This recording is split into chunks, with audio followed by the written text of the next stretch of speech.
guys.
Welcome, everybody. I am your announcer, Chris Stacy, along with my host, the coach, Kurt Fritz, and you are in luck this evening. If you're not from Castle Rock, or maybe this planet, this may just seem like a normal Friday night football game, right? But it's not. It's the Battle of the Rock. Battle of the Rock, you're absolutely right there. We're talking over 5,000 fans here. It is a Douglas County High School home game, but it's a Castle Rock home game is what it is. That's right. There's people from all over the place down here, and there's a lot of energy in the stadium. Yep, so 2 3-0 teams. And if you're not familiar, this is the Castleview versus Douglas County, and the game's called the Battle of the Rock. It's gone on for 10 years now, and we'll dive into a little bit of the history of this game. But, Coach, check this out. The Castleview allotted tickets sold out in an hour and a half on the day they went to sell.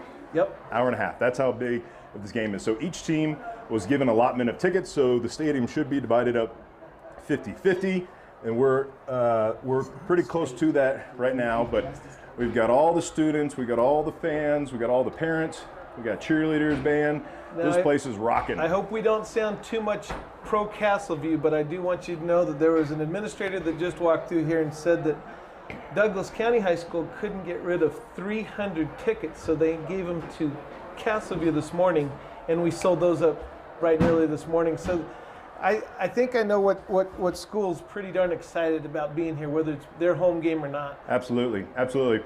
So Castleview has made it onto the field, and they're going to be in their all whites, doing their traditional bull in the ring pregame warm-up, and we're about to have, looks like DC join us here onto the field. But it's a beautiful night. It's going to be around 68, almost 70 degrees. We're getting to see the sunset here. Like I said, this place is rocking. Hey, what a treat for us to get to do this evening. Chris, think about a year ago. I know we've said it the first 3 games that we've been on the air, but this is Friday Night Lights. This is a packed house. Again, I'm going to say it. We've got all the cheerleaders, all the Poms, their marching band, their this is what Friday Night Lights is all about. And a year ago, we weren't even close to this. So it's really, really a good feeling to be back. Yes, sir. All right, so the captains will be coming out on the field here shortly. And for tonight, we got Ryder Smith. We're going to have Brunell, Ashworth, Wes Becker. And I believe there's one more back there. Yeah, Braden Vildebille. Vildebille. Okay, good. And for DC, they're going to have 4 captains. Chase Nelson, which we should hear a lot of his name this evening. We'll have Taylor Nichols. We're going to have Mr. Tyler Stonebreaker, another name we're going to hear a lot. And the quarterback, A.J. Jackson, who is the man for this DC Husky team. Tell us about DC, Coach. Well, I'm going to say that things have changed at Douglas County High School over the years. I want to go back just a little bit. Back in 2005, they won the 5A state championship for the state of Colorado. They went 13-1 that year and beat a Dave Logan Mullen High School team 35-13 on that day. Wow. And prior to that, they were just an average team. So they showed up that year and won state. The very next year, Chris, 2006, they went to 11-2 and lost to Mullen again, 41-38 in the semifinals. And then the third year of that streak, 2007, they lost to Grandview in the state championship in overtime, 20-14. So what I want to paint a picture of here is Douglas County High School in the year 2005 was the year Castleview High School opened up. It was a small school at the time. They were playing 3A and 2A teams as they just started to grow. And that's when Douglas County High School is at its absolute high, either winning the state championship or vying for it 3 years in a row. And football was happening in Castle Rock. It was just purple. Since then, I'm going to be talking a little later about how this rivalry and how Castleview has literally taken over especially in the last 6 years. So, but yeah, we talked about Douglas County being 3-0, and we're 3-0. I don't know when the last time both teams were undefeated coming into the Battle of the Rock. Yeah, I did my research and I couldn't find where it was. Let's do the coin toss real quick here. Heads, and looks like DC is gonna win the toss, and they're gonna receive. So it'll be on defense first. So, you made a good point about those the 2 3-0.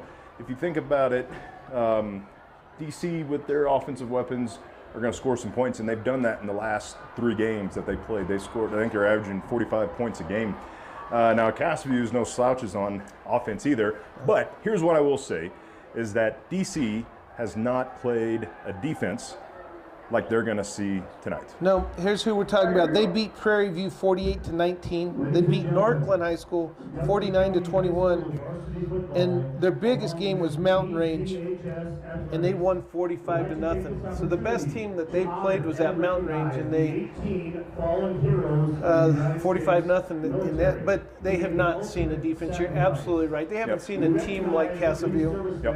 And I'm going to say that other than Fairview, which we're still not sure whether Fairview was just off that night or this might be a kind of an off-season for them, we haven't played anybody super tough yet. This is going to be a game, one, because it's a rivalry game and you throw everything out the door. Yep. Yep.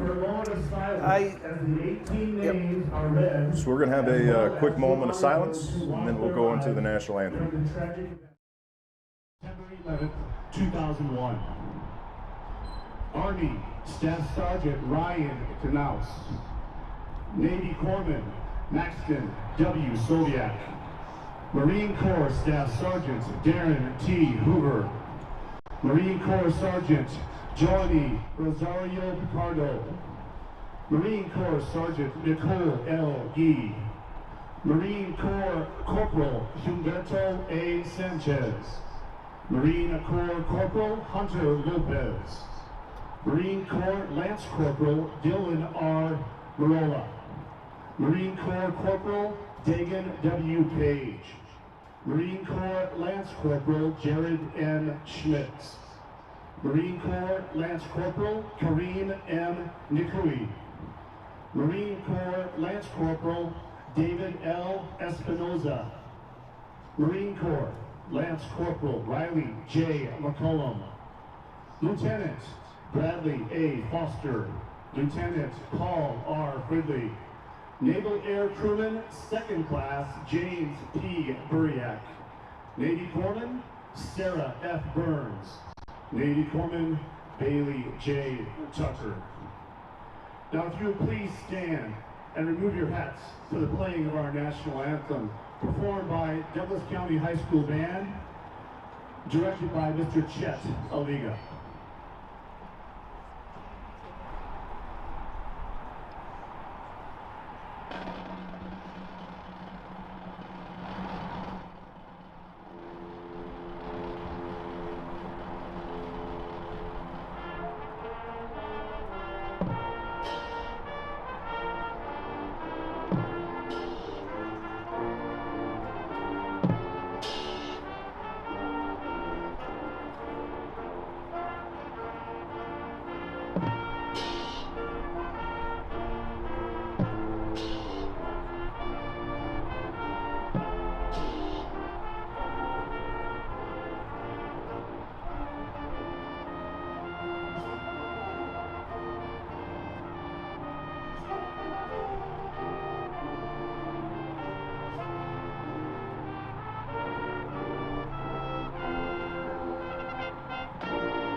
Okay, you're back. Coach, I just got some goosebumps there on that one. A lot of pageantry there. Pretty cool stuff. Yeah. So I don't know if I can for the playing of taps.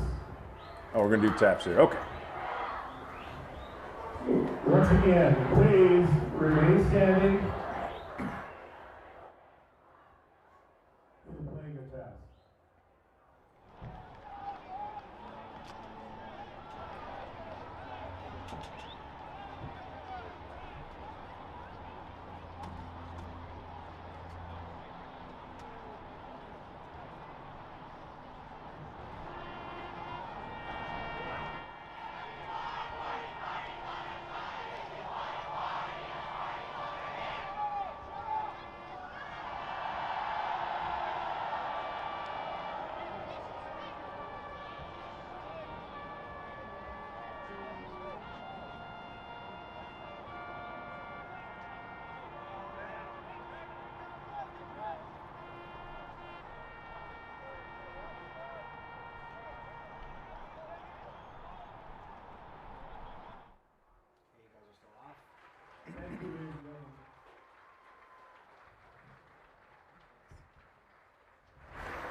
All right, Coach, I got some goosebumps here. Now, we're going to do our best to get you some shots of the crowd so you can feel it. But I don't know, I hope you can feel the energy in this place right now for this game, because it is electric here at a football stadium in Castle Rock.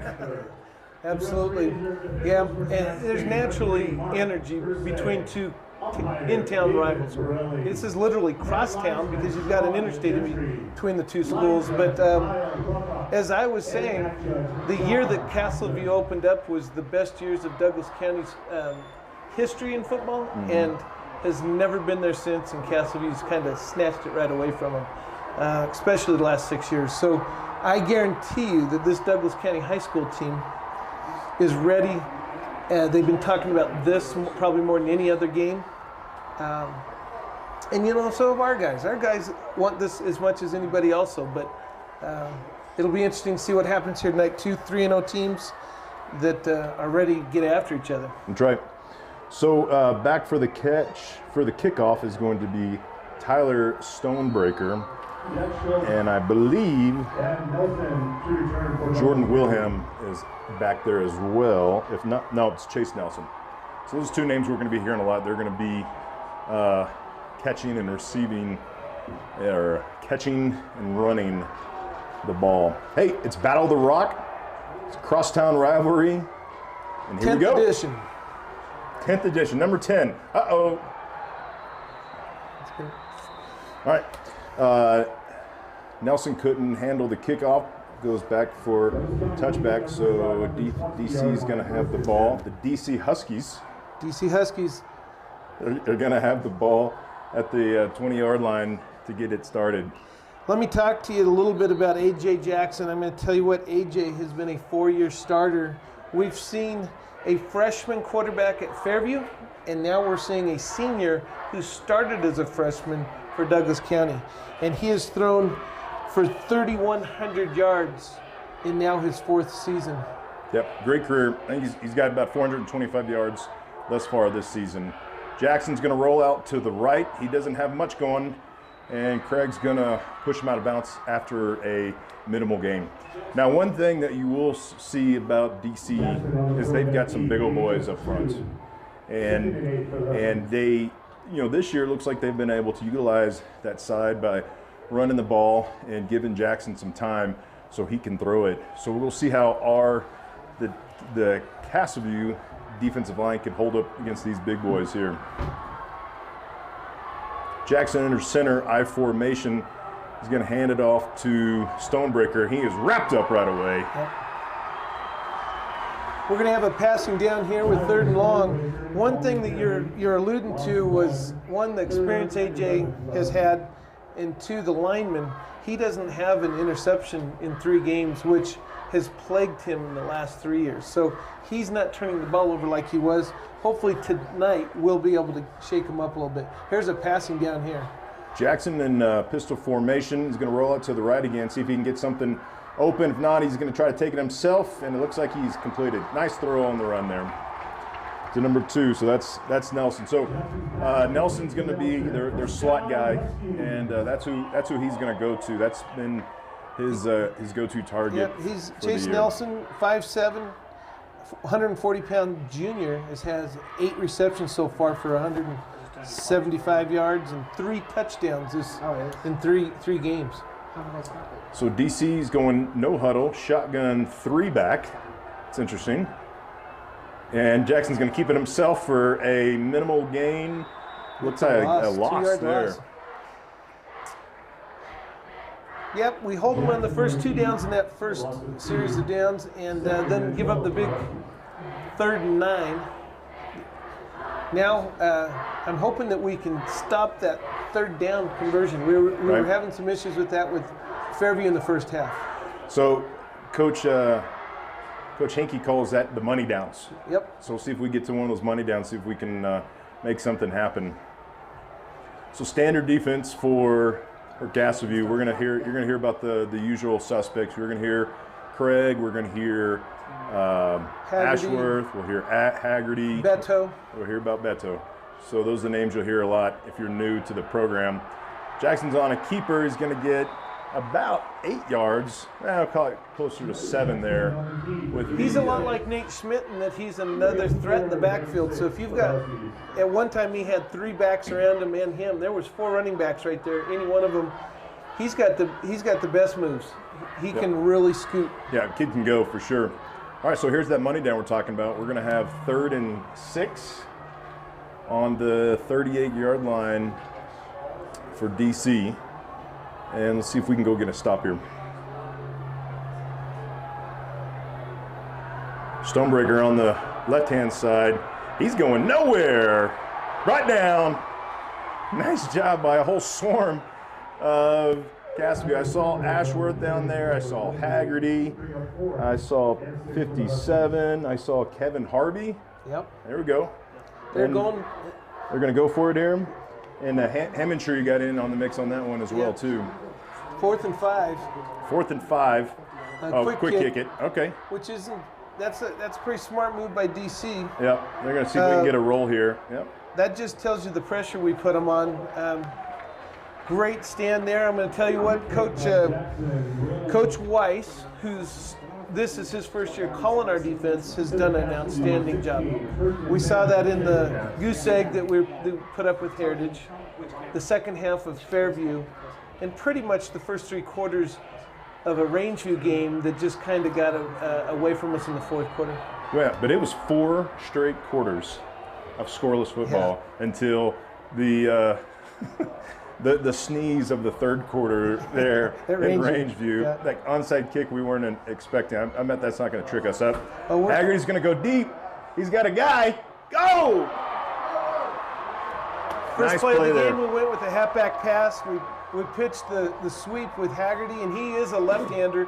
So as he rolled left, he tried to throw down the sideline. Safety came over the top and knocked it loose, but not a bad play to start the game with. Yep, that was Davis Lish on the coverage there. That was a really good coverage there. But Coach Hankey is not messing around. He's going after it right away. So Schmidt underneath center.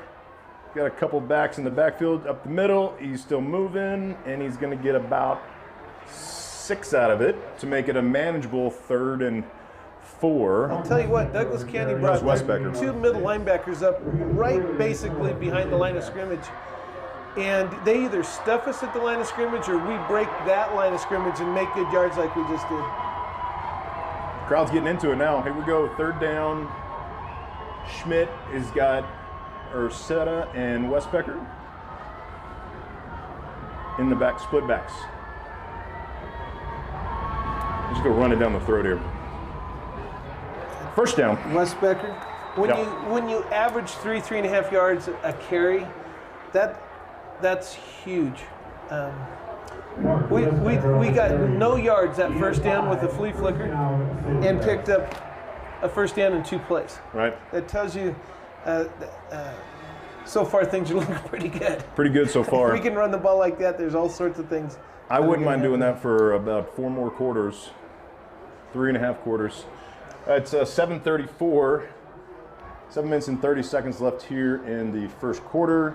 Schmidt's going to go pistol with Westbecker in the backfield. Westbecker up the middle again. He's going 45-40 down to the 43-yard line. I tell you what, we went over the left side there, and big number 72 for Douglas County, Taylor Nicholas, 283 pounds in the center of the line there, and we moved him out of the way, and Westbecker went right by him.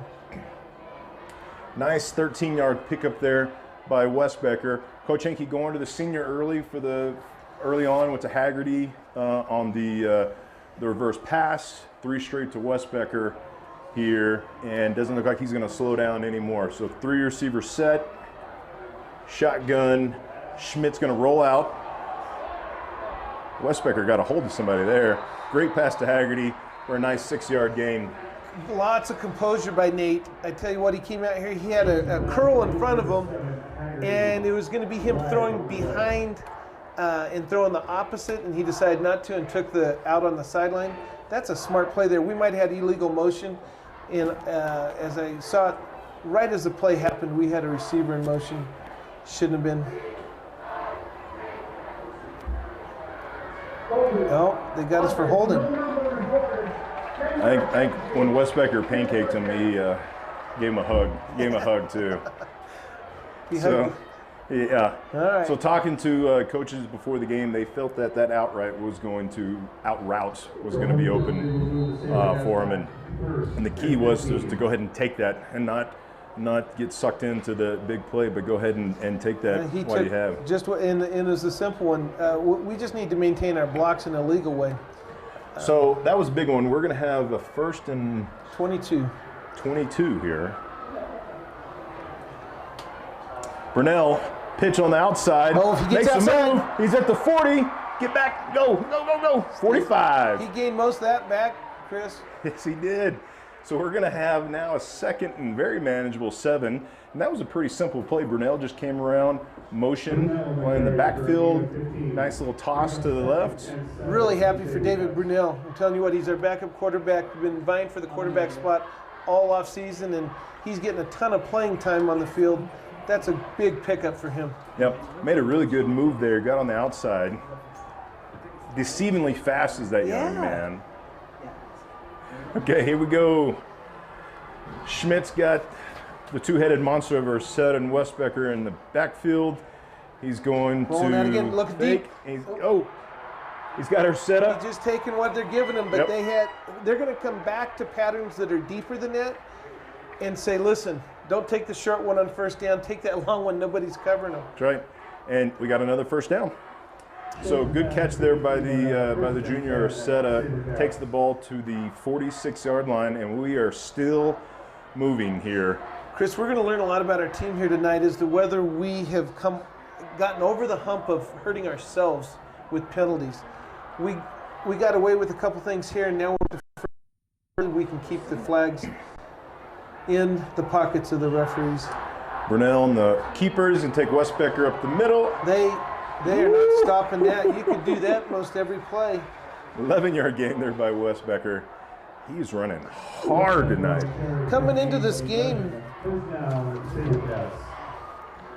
Westbecker and Joe Ursetta were basically tied with number of yards. Both great running backs with both over 300 yards rushing in the first 3 games. We've talked about it, a dose of Ursetta, a dose of Westbecker, a dose of Schmidt. These defenses don't know who's going to carry the ball. Yes, sir. Now they're bringing those linebackers up again. Schmidt back to pass. He's got Haggerty on the out. He's going to get enough. 15-yard gain, about to the 20. They brought all 3 linebackers, and we picked every one of them up enough for Schmidt to toss an out route to Haggerty. Great play. Haggerty complete. 1st and 10 at Sable Cats. And one thing I failed to mention earlier, Coach, this Castleview team is number 8 in the state right now. You know, they were in the top probably 30 before the season started. Uh-oh, fumble. Looks like we had a bad... the handoff, the exchange was bad. And DC's going to get it. And nice stop by DC because Cassview was driving pretty good right there. Mark that one down. That's one we want to mark down because we were moving. We hurt ourselves. We stepped moving. We just gave them a turnover. We cannot turn the ball over on a team that's your rival, that is 3-0 and wants to beat you more than anybody. That's right. So we need to be careful there. Cassview, we need to come back to our ranking, though. Make sure you remind me. Come back to that number 8 ranking because that's a huge impact in our program right now. Absolutely. DC's going to get the ball on the 24-yard line. Jackson, pistol formation with Stonebreaker. Aiden Kine, motion to the right. Stonebreaker up the middle. Ooh, good move. Nice 8-yard gain. We got a penalty here. I think the ref ran into coaches on the sideline. Here comes their warning. Our safety came up, was in a perfect angle to get that running back and missed him. Sideline warning, it looks like. Yeah. Yeah, these sideline refs cannot run into anybody on the sideline. So they're going to mark off the first down. Got enough for a first down. Sideline warning. Douglas County. Results of the play. First down. All right, so that's a warning. That was a big 24. Play. He must have just got it there because we're going to need to tackle Stonebreaker. He's a good running back.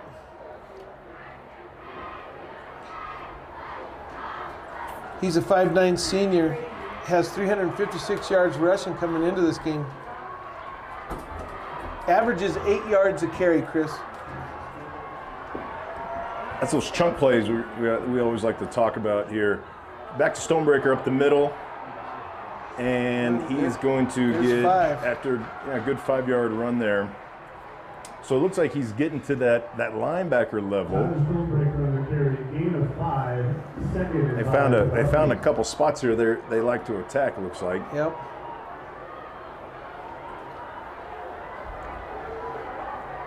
So Haggerty is in as a safety this game, away from his typical cornerback position, try to get a little more run game coverage as well too. So we might have stopped him short here. It's going to be 3rd and 2.5.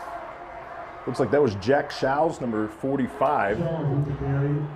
Chris, there's a lot of people in the stadium when there's cars parked on the other side of Front Street. All right.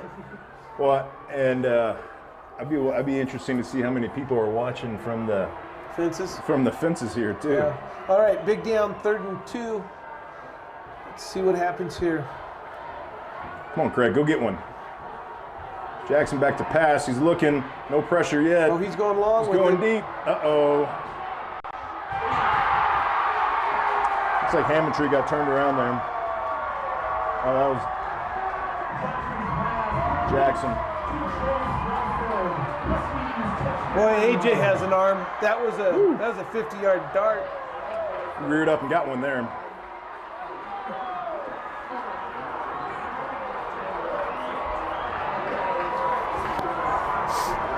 Well, that was Chase Nelson. That's what we told we were going to hear his name a lot today. That's his second catch of the game, and that was a big one there.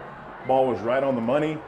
And well, he turned the DB around. The corner thought that the play was over, and basically nobody typically has a play that lasts that long.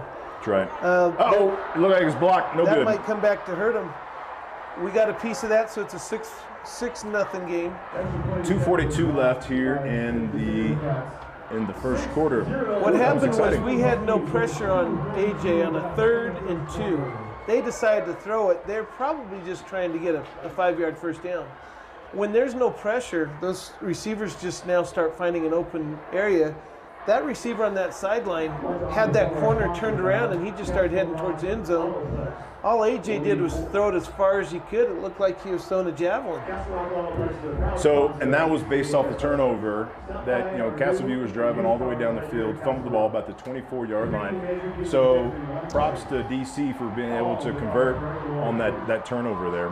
We need to remember the turnover because we were driving. They weren't being able to stop Westbecker up the middle. They weren't being able to cover the outs. there was a lot of things we were doing on those first 2 drives of ours. We hurt ourselves. So if you're Cass over here and you're Coach Hankey, nothing really changes, right? You're doing really good on that offensive drive. Go back to what you're doing really well, mixing some Ursetta. Possibly really didn't see him on any run plays there, but we need to go down and score. They need to answer here. In a rivalry game like this, you don't want to get down 2 or 3 scores, especially early. Onside kick. Got it back. That's 2 games in a row. Onside kick has came and bit us there. DC's going to get the ball about the 48-yard line. They kicked a ball as hard as he could, as low as he could, right at one of our front linemen, and it bounced right off of him and back to a DC player. For the last 3 years, we've been doing things like that. We really need to be prepared for some of the things that we do to other teams. They got us really good there, because this is one of those turnaround plays.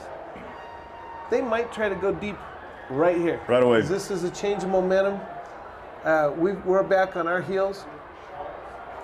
3 receivers set, Jackson underneath center, I formation. And he's going to take Stonebreaker up the middle. He's got not much going there. Looks like he even lost a yard there. That was a sprint draw from AJ. It was nice to. So now, DC, you can feel these fans are getting a little confident. It's been a while since they've won this game. And to be honest with you, it's been a couple blowouts the last couple of years. So for these guys, you said it yourself, this is a big game for them. And what you don't want to do, if you're Castleview, is let them get a little confidence going here. Right. Yeah. AJ back to pass. Now he's got some pressure. He's going deep again. Well covered this time. But you can see the arm he's got. Woo! Yeah, we beat him 52-0 last year, Chris. The last game of the season. Last year was that crazy COVID year, and every team got 7 games. Douglas County actually only got 5 because of the number of times they were quarantined. We got all 7 of ours, but that 7th game ended up being a crosstown game that we picked up. Said, let's play our Battle of the Rock game, and Castleview won 52-0 and sent our seniors out feeling pretty good. Yes, sir. So it's going to be 3rd and long here for DC. Should be nice to get a 3 and out here. Got to think. He's got to get on top of it. Stonebreaker. That's a huge loss. Yeah, that's going to make him punt it now too. Yeah. Okay. Okay. All right. So let's get the ball back here before we celebrate. But that was a huge turnover there on a 3rd and long after a game-changing onside kick. Chris, I'm going to say I think there's some butterflies on both sides. There's Absolutely. a lot of people. They want to please so many people in this crosstown rivalry game. These guys are going to need to calm down and play football, and tune out everything around them here. And if you we've think got about a it, pump block on here with everybody at the line of scrimmage. go get one. Oh, close. Okay, we're leaving High that. punt. And it Fire. Oh, our good direction. CV bounce. Whoa. Great CV Back bounce. to the 45-yard line. All right. About a 10-yard bounce in our favor here. Castleview happens to get a break our way now. Good. Now it's time to go down, score, get the PAT, and be up by 1. We got a hand on their PAT, and what I failed to mention the last couple games that we've been announcing is Coach Butch Bradley does a lot with our special teams, and he's got a lot of different things that he's studied on how to get pressure on these special teams. And I guarantee you somebody in his scheme got a hand on that ball. 2 tight end set. Wes Becker up the left-hand side, up the middle to right down. That's 9 yards. 9 yards. Takes it right to about the 46-yard line. Sorry, 36-yard line. Good, strong run. Hey, keep feeding him. If he's going to keep running like that all game, keep feeding him. So we're back to our 2 tight end set with Ashworth and Craig on the right-hand side. Haggerty to the top. Where's my man Ursetta? There he goes. Up to the left, should be a first down. We've got about 25 seconds left in the first quarter, so things have flown. Really moved pretty quickly. Yeah, it's a fast game so far for sure. So I would imagine we're going to get one more playoff here in the first quarter. Ball will be at the 34-yard line. We've got an open set. Twins on both sides. Haggerty in motion. Westbaker up the middle. There he goes. To the 30.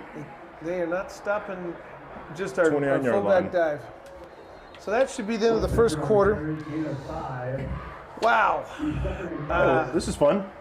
It's a lot of fun. It's nerve-wracking because there's so much energy in the building, and you can feel it and see it as both teams are trying to shake some of these early butterflies, whether it be a snap over the quarterback's head and shotgun, whether it be a fumble. I guarantee you our fumble happened with a defensive lineman getting in our backfield, and as we handed the ball off, we got hit. That happened that far back into the backfield, which probably what DC did was do a twist or something at the line that our linemen had not seen in the first two series. And yeah, we were in the red zone and we were driving. They had to do something. They got somebody in the backfield as we were handing the ball off, and that was a poor quarterback to running back exchange because of their penetration. Yep, absolutely. So while we got a second here, I want to talk about two of the sponsors for Castleview Football and the CV Gridiron Club. First one is Les Schwab Tires. They've been a sponsor for the last 3 years. And Coach, I don't know if you've gotten tires there. I went and got tires there a year ago. Not only are they a great price and they do really good service, those guys are awesome. I mean, friendly and courteous. They followed up. The place is immaculate. You know, you go to a tire place, you think you're going to leave dirty. Yep. It was absolutely immaculate, and they've been great sponsors of the Saber Cat card. The other one is DCF Guns. They were a major sponsor of Back the Cats this year, and so we want to thank them. So we are at it here again. So Coach Hankey is actually calling a different play from the sideline, which is nice to be able to do. It just happened to take too much time. Now, correct me if I'm wrong, Coach, but last game was the first game that I noticed they were signaling plays in from the sideline. And before that, those first two games, Coach was running them in. Yeah. Well, for years right. we've run it in with the quarterback. Quarterback could always have to meet the coach just off the sideline, get the play and run back. I have noticed that, and on that last play, Coach Hankey changed the play by signals, which everybody was looking at. It just took a little long. Well, honestly, it adds a little bit of different element. Oh, there he goes, Schmidt on the left hand. Nobody. Oh, we're gonna have a penalty. A flag there. I think they ran into. He ran into him again. That's going to be a flag. Coach. That's going to be a plus 15 as well. Schmidt looked really fast. You know, nobody saw the quarterback with the ball. Yep. Everybody was looking at like the pitch back. Yep.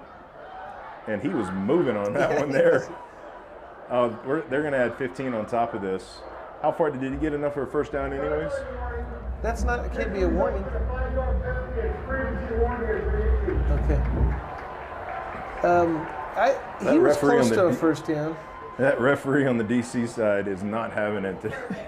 Well, listen, if they have to chase the play down the line of scrimmage and they run into somebody and can't see what's going on in the play because they tripped over somebody on the sideline, that's how dangerous it can be.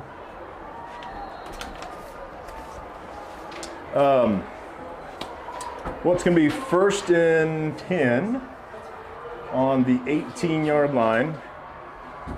4 receiver set, trips left. Westbecker behind. We're going to do our quick game action here to Haggerty.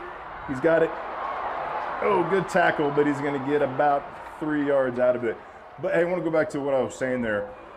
In that range view game, by being able to signal it in, we were able to do a little no huddle action for a couple of series. Mm-hmm. And when we're moving the ball and starting to lean on guys, that could be a really game changer. So he can adjust the tempo of the game as needed. And even if he wants to go huddle by signaling it in, that even adds another element to the game. And you don't have your quarterback running over all the time. Absolutely. Especially a guy who runs as much as Schmidt does. Yeah. Or set off to the right-hand side, minimal gain. It's going to be 4th and about 6. Should be 3rd down. Oh, I'm sorry. Third.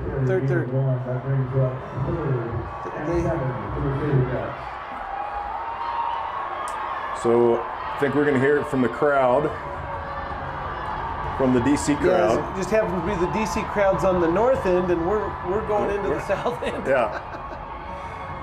They're going to try to help him out here. I got a feeling we're going to see Westbecker up the middle. Open pistol, no motion. Checking with the coach. Coach is changing it up. Here That comes hurts a some decoy, outside keep backers. Westbecker. And they stopped him at the line. So now, Chris, what do you do? Well, you got a really strong kicker, and this is in his wheelhouse. It looks like we're going to see him. We have a senior kicker that has been there, done that. Yes. And what's nice is because they didn't get their PAT, we're 2 field goals from tying this if it ends up being a field goal type game. So let's see if he gets his first one. So, Castleview was able to go 3 and out on defense after the turnover. Good kick. Woo, we got some leg on that one. He says he didn't get it. Go to the right. Not able to convert after the 3 and out post onside kick from DC. So an interesting turn of events here so far. Castleview moving the ball at will up and down the field, but they can't seem to get it in the end zone. Had a penalty in the red zone, outside the red zone in the first drive. Their drive stymies here in the red zone on this drive, and they missed the he had plenty of leg on it. He's 1 for 1 with field goals prior to this. He's done it before, and we should be able to rely on him throughout this game here. Shotgun, and AJ did a quarterback draw. There he goes to the 30. He's going to get down to about the 35-yard line. He's got that weapon where he can just take off and go too.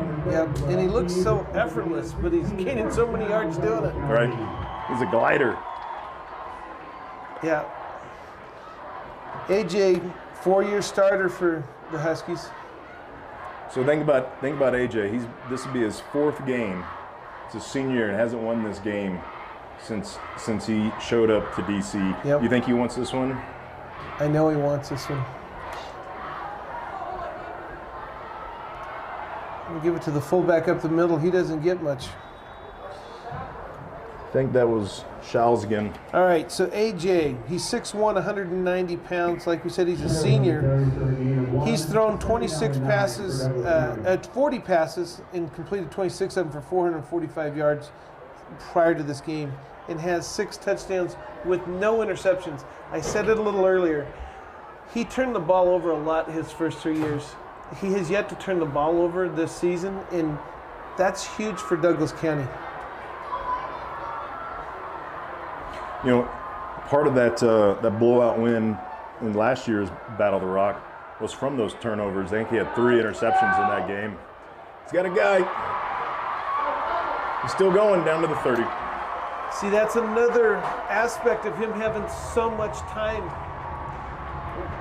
Very little pressure on him, and he can stand back there and wait till somebody pops open. Really hard to cover receivers for 4, 5, 6 seconds. So DC's got something a little going here with 8:20 left in the second quarter. They're down to the CV 30-yard line. Mr. Jackson is ready to go put one in here.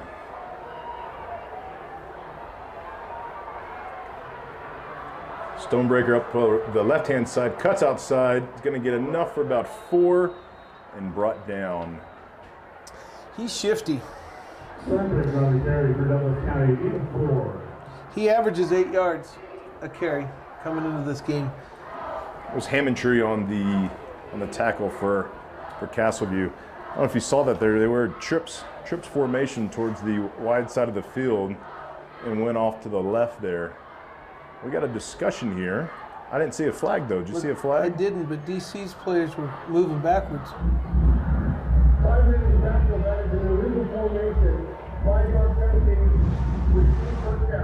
So I think they didn't have enough guys on the line of scrimmage with those 3 receivers set they had.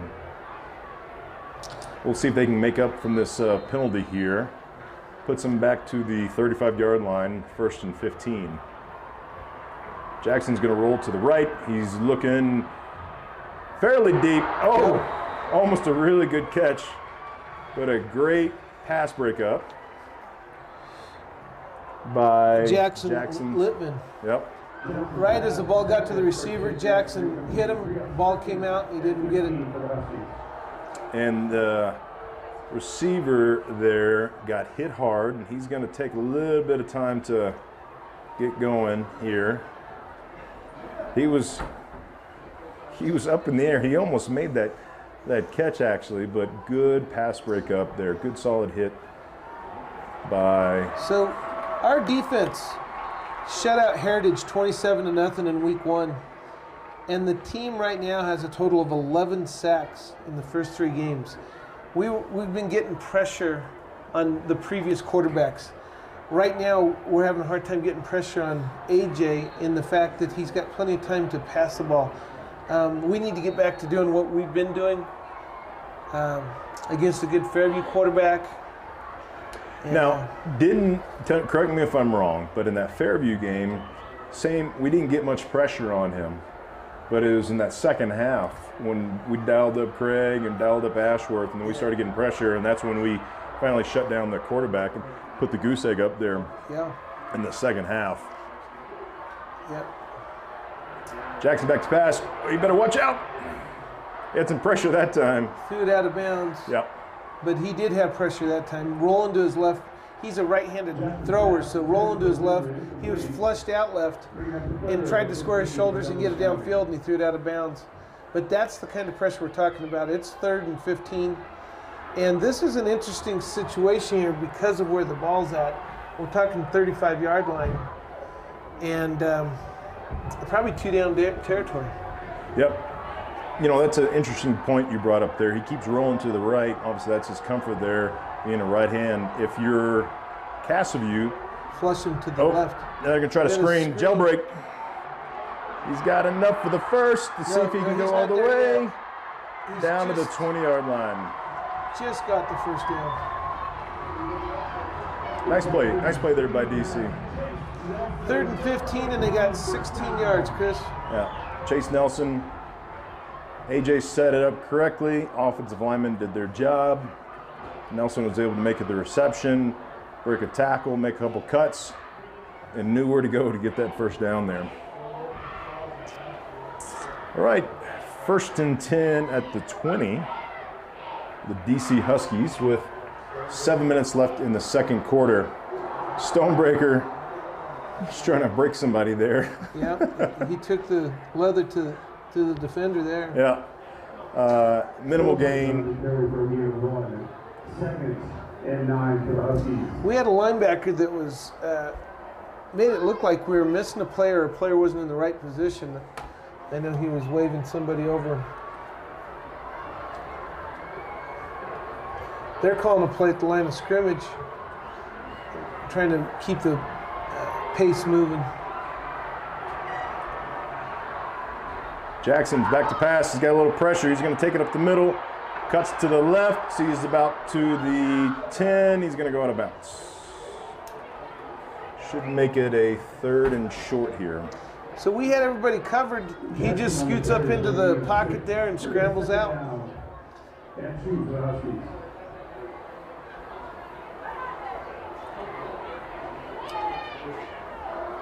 Corrected 3rd and 3.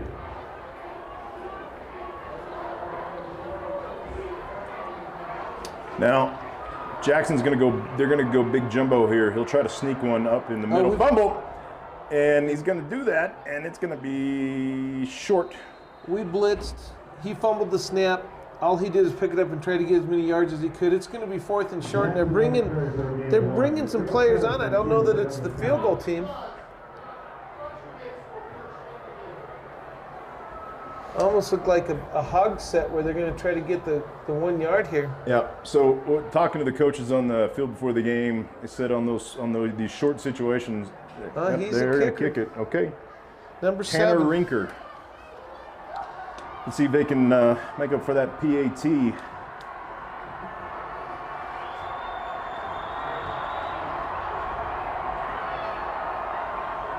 Snap is good, and field goal's good. It's going to be 9-0. I'm going to say we're fortunate that they got 3 points. Yep. And you know what? That's not a bad thing with the way things have been going for us. Plenty of time to run the field and get 7 points before half here. That's right. We've got to be smart. We can't hurt ourselves. So with 5:24 left here in the first half, if you're Castleview, let's make sure we catch the kickoff here, because you know they're going to try to do something. Because last thing they want to do is have Castleview go down and score and get the ball back at the start of the second half. So be smart here on the kickoff, and let's have one of our classic SaberCat 5-minute drives and get points. The key here is points, because we do get the ball back at the end of the second half. Yep. We haven't had the ball in a while because they onside kicked and got the ball back on that last after that last touchdown.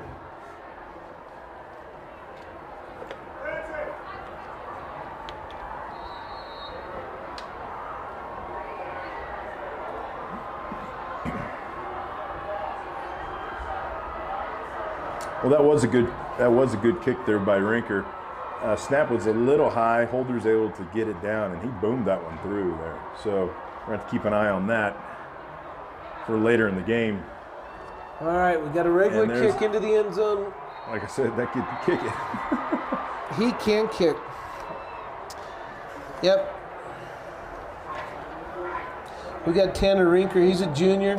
19-19 on his PATs this year and 3 for 4 on his field goals. So he's a good kicker.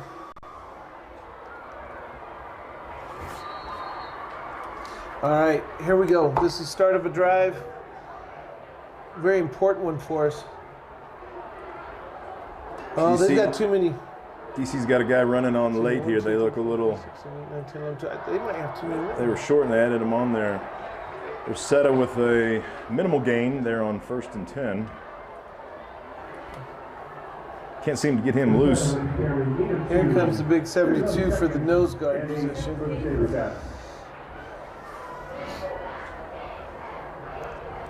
Taylor Nichols.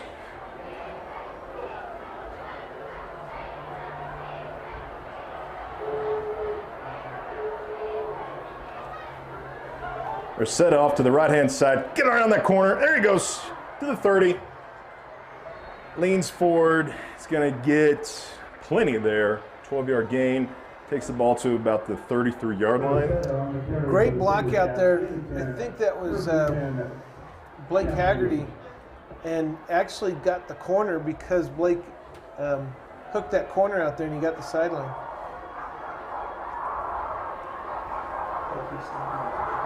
Hey, Schmidt's got him going here. Have Malone, lone receiver, wide side of the field, split back with Ursetta and Westbecker. Back to Ursetta. No, that was Westbecker. Yeah. Got about a yard and a half. Yeah. All right, clock's at 4 minutes and 10 seconds left in the second quarter. Plenty of time. Run your offense. Go down and get a score. We need points here, Coach. Got to get some points here on this one. 10th annual Battle of the Rock. It's a rivalry game, and that means you throw everything out the window. Records, players that normally play great may not in this game. It's crazy what happens in rivalry games. Oh, Schmidt, play action. Just taking what they're given. We had to put that one right on the numbers. Good defense there by Jake Stonebreaker, this time, who's the younger brother, the sophomore brother of the very, very efficient Tyler Stonebreaker on the offensive side. Ursetta's going to come out of the game. Ashworth is coming out of the game.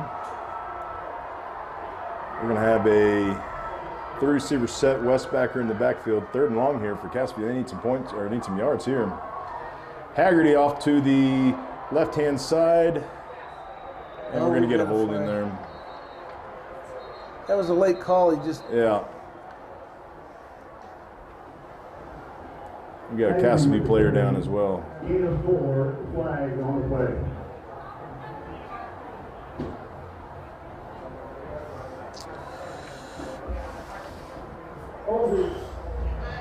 Oh, that's going to be tough. This might give us a good opportunity for me to explain how this rivalry's gone and how CV has lately flipped the tide. So, obviously, we're winning 6-3 in the 9 games we played with them. The last 6 were Castleviews. The first 3 was Douglas County. Those happened to be in the 3 years that I mentioned earlier when they were winning state or challenging for state.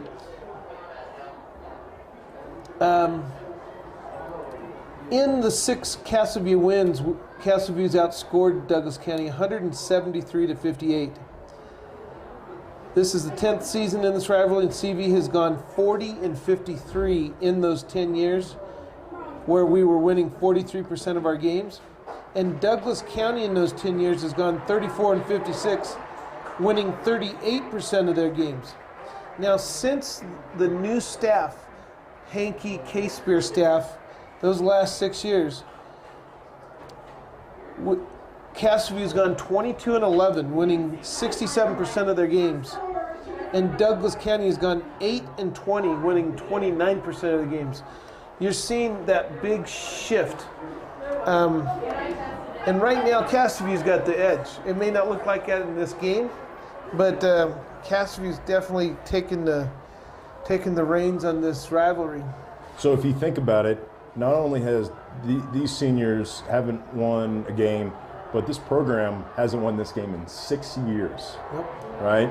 This coaching staff that's there at DC now hasn't won this game since there. So, everybody wants it, but DC, I feel like they really got to get this one there. And they're playing like that right now. They got some intensity, they got some mojo with them, and they're smelling blood right now with 3 minutes and 30 seconds left in the first half. Haggerty off, caught the ball. It was a great game, just gets you to the original line of scrimmage there. Nice. We're going to be punting here. Yeah, nice pass by Schmidt, though. 3 minutes and about 10 seconds left. Looks like Cassidy is going to punt the ball with 4th and 10. He had leveled wide receivers on that play. He just couldn't see them because he was rolling right, and it was going to be a long pass. We need a punter here. If we get a penalty for his knees not being covered, we got to call a timeout here and burn a timeout. We don't have the right players on the field. Oh, they started the clock. Okay, well. Tell you one thing about that Rourke Public Stadium. They had giant play clocks on either side of the field and then nothing around it. If you couldn't see the play clock, if you got a delay game, there is 100% your fault because they were giant and they were well seen. Nice kick here. Is he going to touch it? Oh, good nice bounce. roll. Good bounce. Great roll. Wow. That's what we needed. Yeah, way to flip the field there. That puts at the 24-yard line. So we didn't get accomplished what we needed to get accomplished there, which was a long drive and points. So now that you got the field flipped and there's 2 minutes and 25 seconds left before the end of the half, you're thinking we need to stop here bad, all right? And we need to stop the bleeding and go back in at halftime. Which we've done before. We've stopped the bleeding against Fairview going into halftime, making some adjustments coming out. We need to make sure they don't score in 2 minutes and 25 seconds. AJ keeping the ball.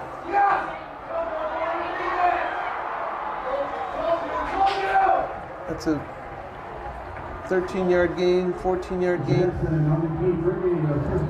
Hey, so I just got a text from an alumni coach. He told me to tell you hi. He said he's enjoying watching the game. One Josh Pinello from Minot State right now. I'm sure he's got a game this weekend.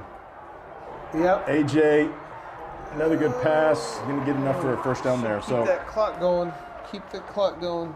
when you talk about a kid like Josh Pinello, not only was he a heck of a player, tight end, he would have been a great defensive end. He was a great defensive end when he came in and played, but he was a great route runner, unbelievable hands, but a better leader, person. You won't find a better kid than Josh Pinello. Mom, dad, same. Great family. Jackson up the left-hand side, that kid is moving right now. And so is Douglas County.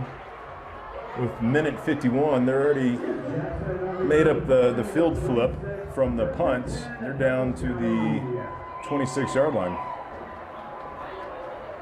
Yeah, there's nobody that wants us more than AJ. He's literally been probably the only person on the field that's been in all 4 games for Douglas County.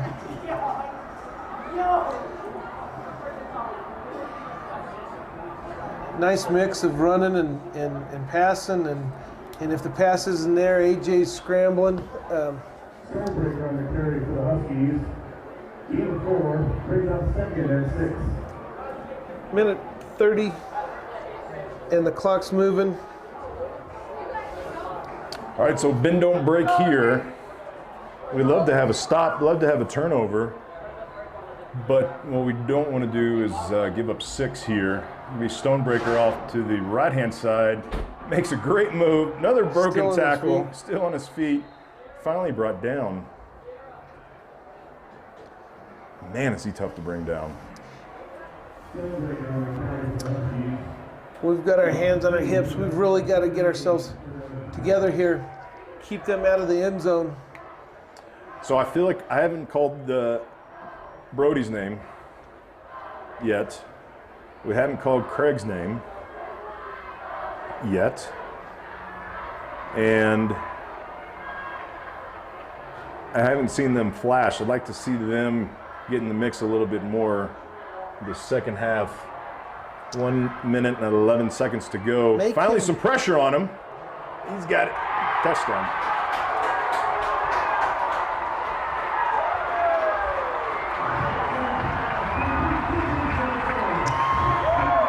That was number 2, Chase Nelson. Yeah, that's the second TD catch of the game. He's pretty much wide open there. Top receiver, and he had plenty of time. I mean, he starts in the shotgun, then he sits back there for several seconds with a little pressure and just waits for somebody to open up.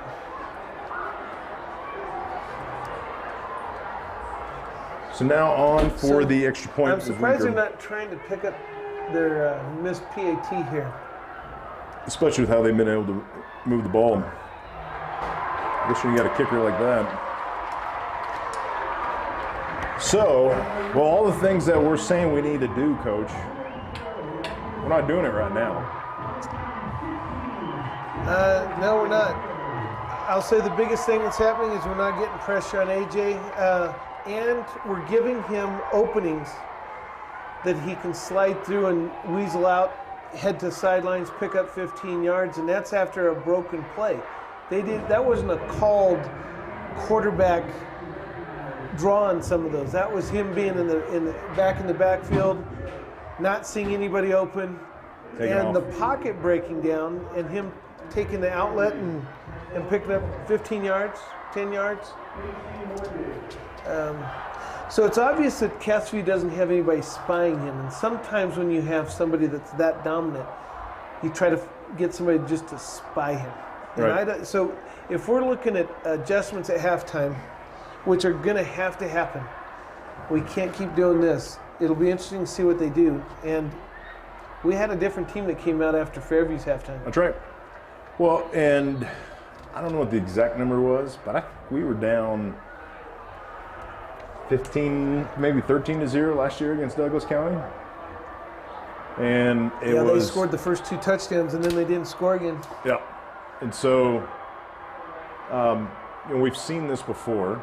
This is obviously a different DC team. This is a different quarterback than what we've seen in the past. Uh-oh. Pick it up. Go, baby, go. Oh. That would have been nice. No, they scored the first 10 points, and then we scored 52 unanswered points last year. After that. Okay. So Haggerty picks up the bumbled kickoff. It was more of a line drive. I guess that was what he was trying to accomplish there.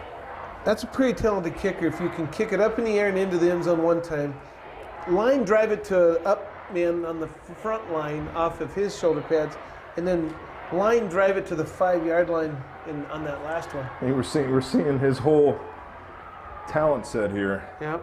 Westbecker up the middle. He's going to get a big chunk of 8 yards. Okay, they're at the line again because they don't have much time, so they'll be right back there. Coach Hankey's calling the play from the sideline.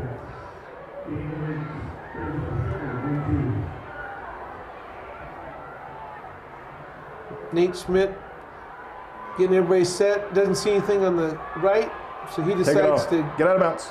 Ooh. Yep. There's a late hit. Late hit. So I saw a couple penalties there. I think we're going to have one on the late hit, and then we may have some extracurricular on our side as well, too. Yeah. Let's see what they decide here. I think it'll be the late hit is what they're calling here. Okay. Oh.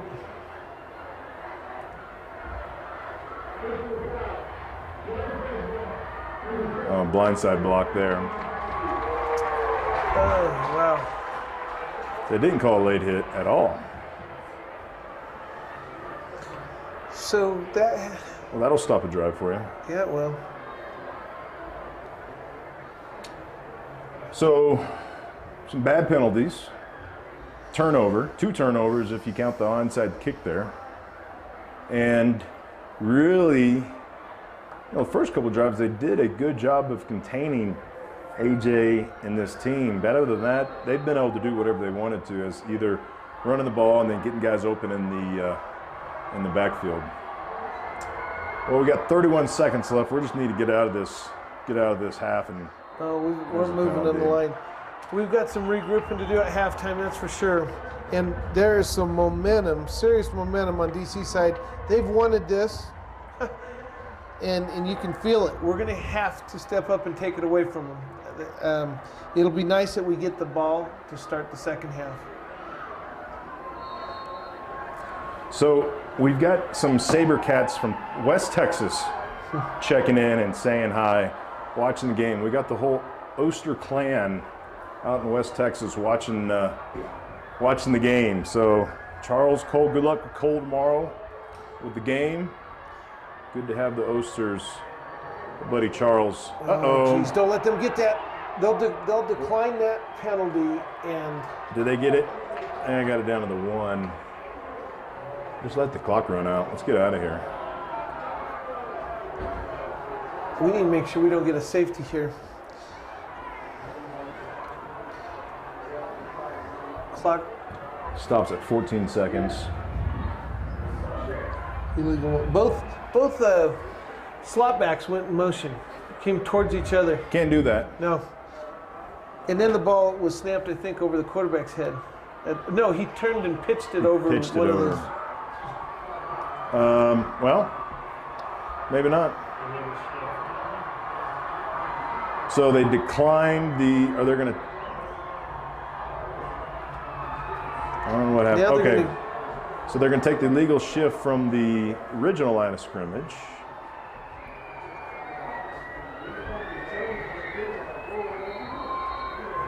So now the clock moves. 2nd and 18.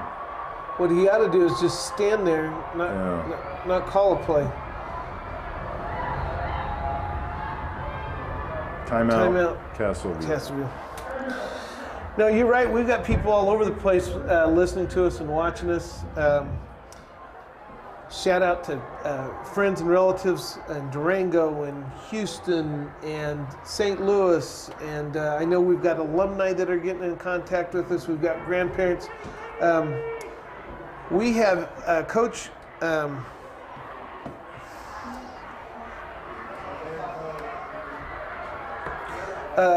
we have one of our coaches' parents here from Florida who said, we've been listening to you the first 3 weeks and we wanted to come see it live. There you go. But they've been in Florida watching it. So it's amazing who on the other end, we have about averaging 500 hits early, like on the night of these telecasts. And then they just start blowing up after that because the guys watch it and others see it a second time. Well, you know, when you got a game like this, there's a whole bunch of people here, but there's a whole bunch of people that couldn't get in because of the sellout. So we should have a bunch of viewers for today's game. So 4 seconds left. Just sit on the ball here, Nate. Hold on. Hold the ball. Hold the ball. All right. So, Chris, I'm glad we got out of this half. 16-0 sounds like a lot, but I'm going to say that it's 2 scores. We don't need to worry. Yeah, it's 2 scores, to be honest with you. We're going to go, and we got an incredible coaching staff. I will say that Douglas County's coaching staff is quite young. As I looked at each of their bios and read their experiences, now they played ball and this and that. They hadn't coached a lot of varsity ball. We've got a staff, if we were to put together how many varsity seasons each of those men have had, it's as high as anybody in the state. I'm gonna say that going in at halftime, these coaches are going to figure some things out. Well, you'll see what they figured out in the first drive on offense and how we're going to stop Douglas County's offense when they get the ball back. So that's schematically, for the game. But what do you tell the team about the penalties and about the turnovers and about, hey, DC came to win, right? You can't just roll in here, put a helmet on, and think you're going to win 52-10. I mean, there's a reason why they won 3-0 and averaged 45 points a game. So you get them right schematically, but you got to have a real heart-to-heart conversation to yourself and listen to what these coaches got to say, because they can come up with a great game plan, but if you're not ready to play and doing it right, it doesn't matter. Well, we've got some quiet leaders as captains, and we've got some pretty vocal ones. I would like to hear some of our quiet ones maybe make a statement here. You know, if Brody Ashworth and Mark Westbecker, these guys say something, get into some people's faces. We need some seniors to step up. I will say that I think some of our big penalties were on seniors. We can't be doing that. We really can't. Nice job there by the Palm. Hey, I like it. On an away game, and our Palm squad gets to go out there and perform. So that was great. I like that we can keep the cameras rolling and allow people to see maybe what could be their daughters or granddaughters on this stream, and they're not playing football, they're just part of the entertainment. Yep. A lot of people involved in this stuff. It's great. So tell you what, Coach and I are going to take a break, and we'll let y'all enjoy the halftime. We're not going to be gone long, so stay tuned and listen. Go use the bathroom, go make some more popcorn, and we'll see you all on the flip side.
Nick Morrison, and your Husky Pride Marching Band.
to football here at Battle of the Rock at a football stadium in Castle Rock. And right now, this has been all DC, all first half, up 16-0.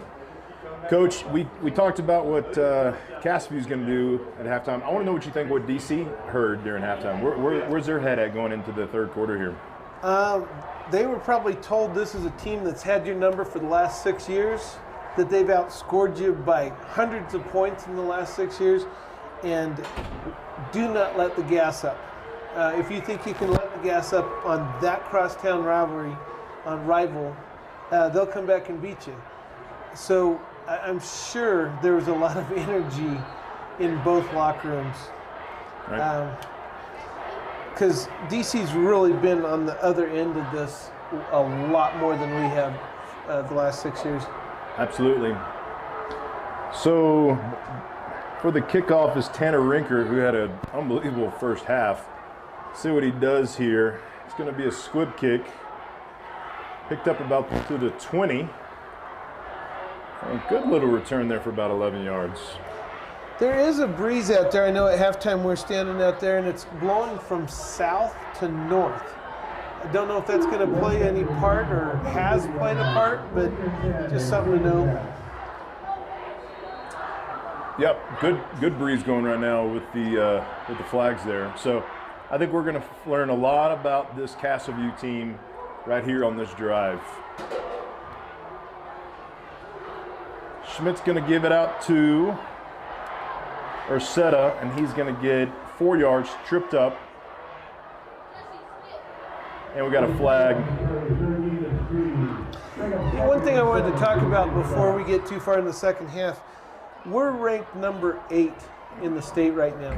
And Castleview has been working extremely hard the last 3 years to be in the Big 8. We talked about the Big 8 against Fairview a lot because Fairview's always in that Big 8 or knocking on that Big 8 door. We'd never been there. And I kept saying that Fairview game was a statement game.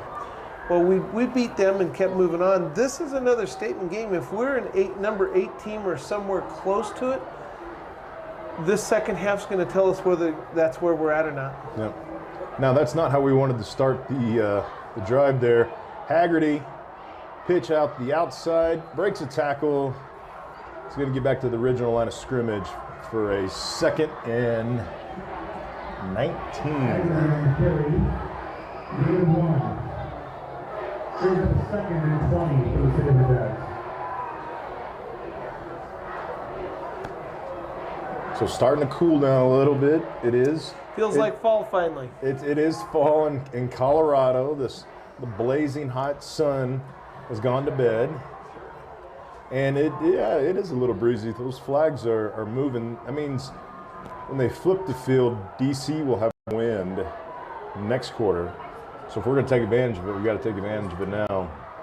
Nope. Schmidt rolling back. Screening it. Screen action. Dropped it. The ball.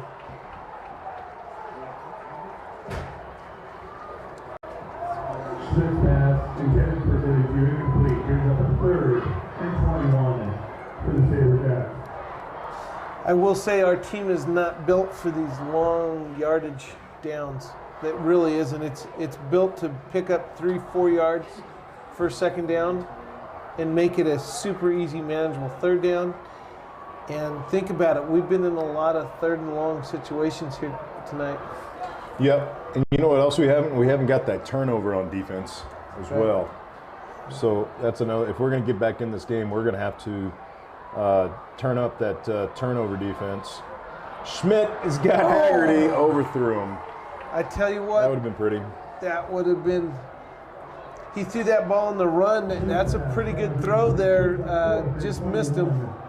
Now, the other thing we haven't seen, I like to see the second half, is we really haven't seen Schmidt running the ball yet. On that veer or just even that quarterback sneak up the middle. I know he hadn't had a chance with all one these time he did, third nobody saw him. That's right. I actually was looking at the other running back. Didn't realize he had the ball. That's how good that play went. Get a good punt off here, huh? Parker Christian. Okay, let it bounce and roll. Roll, Roll, baby, roll, go. roll. Nice. Nelson's going to pick it up. He's got a couple guys around him. And Yep. nice gain. What Beto did was slow him down, get him change his direction, wait for the rest of the SaberCats to come get him. All right. Big series of downs here for defense. If we're gonna flex our muscles, it's right here, saying that we can stop this offense. That AJ's not gonna run all over the place. He's not gonna have all the time in the world to throw to whoever just happens to be standing open. You know, I just feel like we can't get our offense going like we want to. We keep getting these 1st and 20s. You know, we get a first down, then it gets bumped back from a hold. We just can't do what we want to do. And there's a strong run by Stonebreaker up the middle. He's going to get about 5. Stonebreaker on the carry, 13 to 5, 2nd and 5 for the Huskies. Now, we may have some additional bodies coming back in for the second half that didn't play the first half, and I think Jackson McConnell, our right tackle on defense, is back in for the second half. Oh, screen didn't connect. Marshall got in his face. Now So that's going to help saw. right there, having Jackson back in the game. He's been great all year long along that defensive front. Yeah, I will say, getting those defensive ends up into the face of AJ, but not allowing him to move back up towards the line of scrimmage is what's going to be nice. If we can keep our inside linemen forcing. There we go, bringing some pressure, and it is complete. That's a first down. First down. That's a strong arm. All that kid did was a quick 10-yard out, and the ball was there. Right at the 50-yard line. Now, we talked about this a little bit.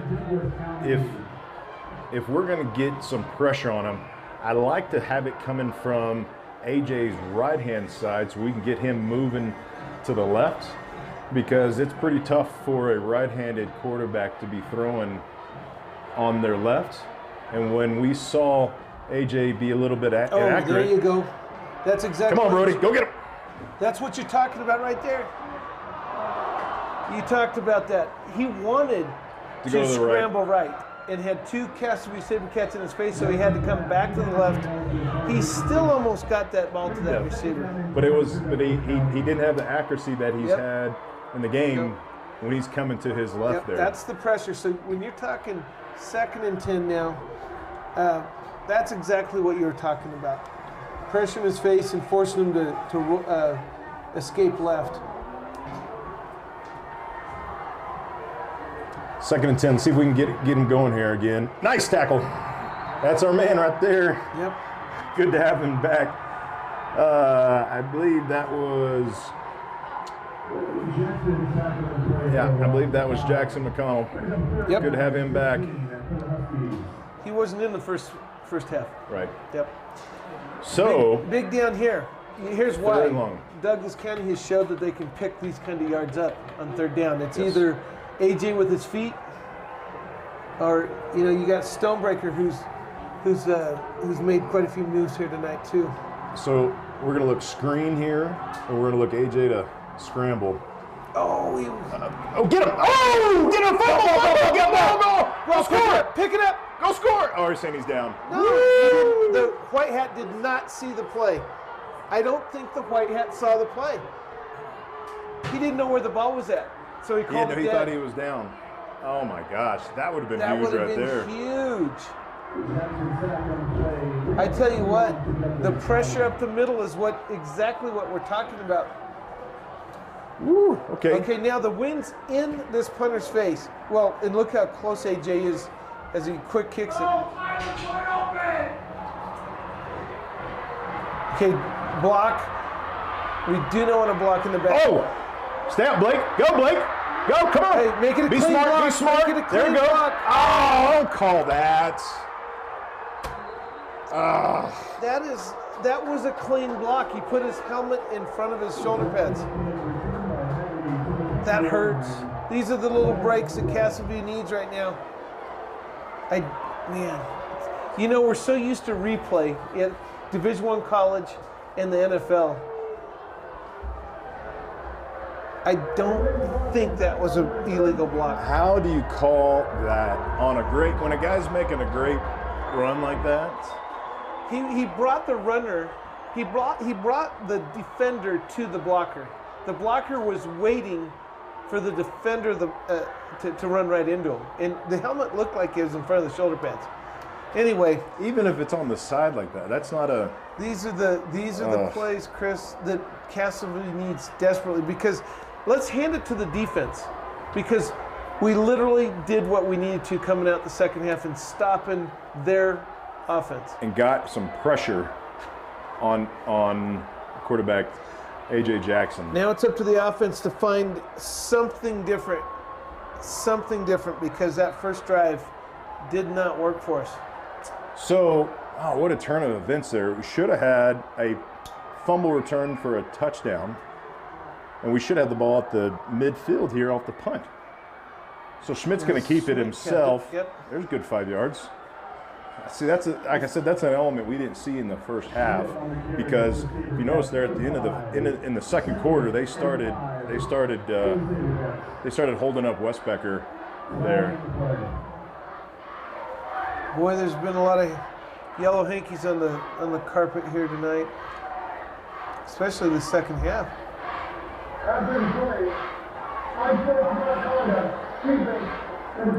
That's one of our first breaks there, Chris. Now this is that game that brings out so much emotion. Right. I'm going to tell you what, Castleview can't afford to get those kind of penalties. So, being up 16-0, Douglas County, maybe they can't afford it, but you don't want to let our team get back into this game. No, but it gives a little life here to the Castleview offense. Ball's just shy of the 40-yard line, 1st and 10. Let's go get some points here. Haggerty motions. Schmidt's going to roll to the left. Nice catch. Nice Haggerty catch. Down the sideline. Is that Brunel? That had Nate rolling left and throwing left. Left. That's not easy to do. Yeah, good to see Brunel out there. Oh, Brunel. Yes. All right, Castleview's got a little pep in their step right now.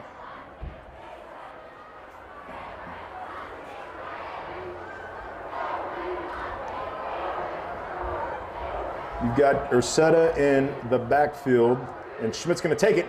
He's at the 30, down to the 25. That's going to be enough for a first down, and Castleview is moving. Well, you said it, Chris. We had not seen that third dimension out of the running back situation. And all season long, we've talked about our quarterback being another running back that can throw the ball and manage the offense and check off at the line of scrimmage. He just is another running back, though. You saw the speed he's got. Well, and I don't know if you can tell from the TV here, but he's a big, fit kid. Yeah. To be honest with you. Now we're just So it looks like we're going to get enough for about 5. That's almost a 6-yard gain there. Is that Ursetta again? Now, we're inside the 20. We can't turn the ball over. And I'm going to say even 3 points would tell us that, hey, we're back in it. Obviously, we want 6. Goes Westbecker. Ooh, close to a first. He's going to get additional 3 yards there, make it a 3rd and short here. I want to see a Schmidt. Quick little dive up the middle, a little QB sneak. Now it all depends on what those 2 D tackles are, how they're going to line up. They've been given those 2 A front. Yeah. Look how close those middle linebackers are. Yeah. Let's go Westbecker. Give it to Westbecker here.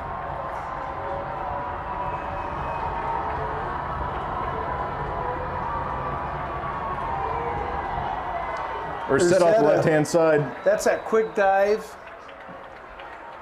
We ran that a lot in the last couple of years, haven't we? Yep.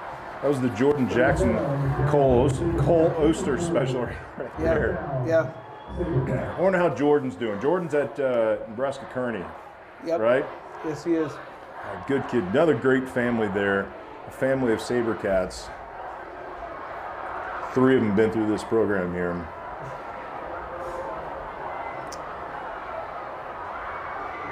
That's a heavy set. Oh, we're Brunel's going to throw it back. He's got Craig. Oh, he had him. That's a good play, good call. Yep. Nobody saw that coming.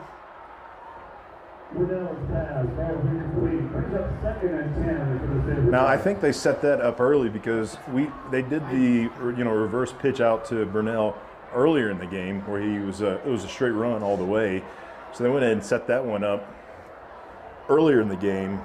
A little throwback to Craig. Craig's the senior that needs to catch that ball, make that play. Along the sidelines there, get us in the first and goal situation. Schmidt off the left-hand side. No, that was read really well by the DC defense.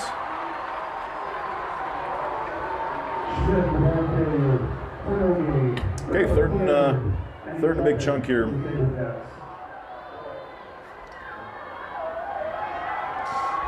So we haven't talked much about DC's head football coach, and he's also their defensive coordinator, and that's Eric Rice. He coached at Fort Collins High School prior to coming down to Douglas County, and actually one year he was 4A Coach of the Year up there, taking them to the quarterfinals. See what Coach Hankey dials up. Schmidt's going to roll to the right. He's looking. He got a first down there. Wait, did that ball actually get to our receiver? Oh, incomplete. Okay. Hold on. We got a discussion here. Hold. Legal man downfield. Legal man downfield.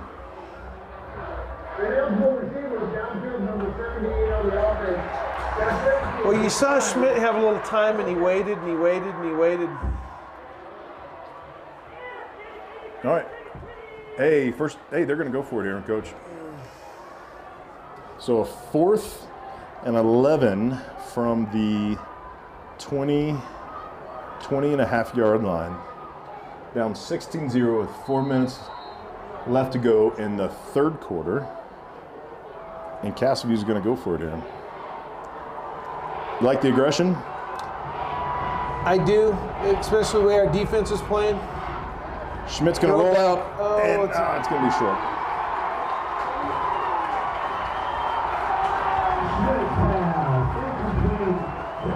All right, I'm ready. It's turnover time for the Cassidy defense. Yeah.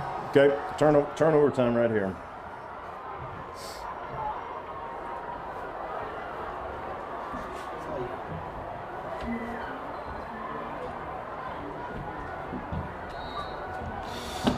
You know, one thing that worries me is the number of people we have going both ways. And a drive like that takes a lot of gas. So hopefully we can overcome this, play good defense. Oh, Stonebreaker up the middle. Ooh, met and a very nice Beto tackle. came right up and By nailed Mr. him Beto. about a 2-yard gain. Stonebreaker's not an easy cat to bring down.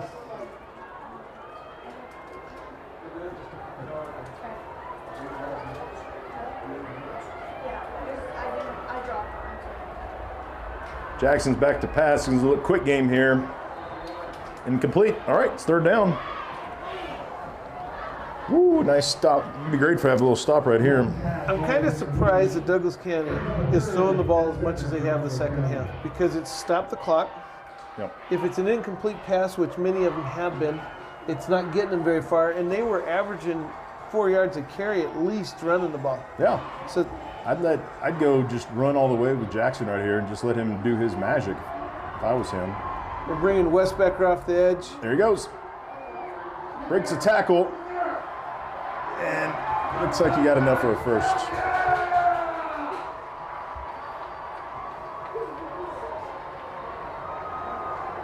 Jackson on the keeper. Douglas County first down. So it was a little QB option there. Decided to keep it as he saw the defensive end crashing off the right-hand side. Able just enough to pick up a first down. Stonebreaker now bouncing out to the left. He's going to get, there you go, another 5 yards. Good tackle by our corner, what. Hammondtree. I tell you what, that's a pretty good football name right there. Stonebreaker. Yeah. Tyler Stonebreaker. Yep. That young man was born to play football right there. And he's playing with his little brother. What an experience, huh? Jake. I like it. AJ Jackson and Tyler Stonebreaker. Two good football names. Gets close. Looks like he's going to have enough for a first down there.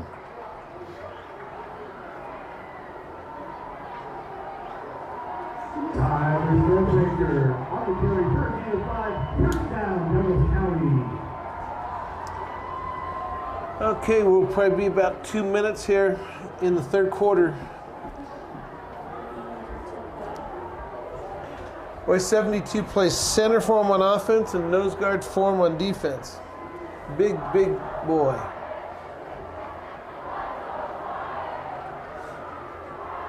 Back to Stonebreaker up the middle. Short gain this time. Stonebreaker on the carry, 13-2, brings up second and 8 for the Huskies.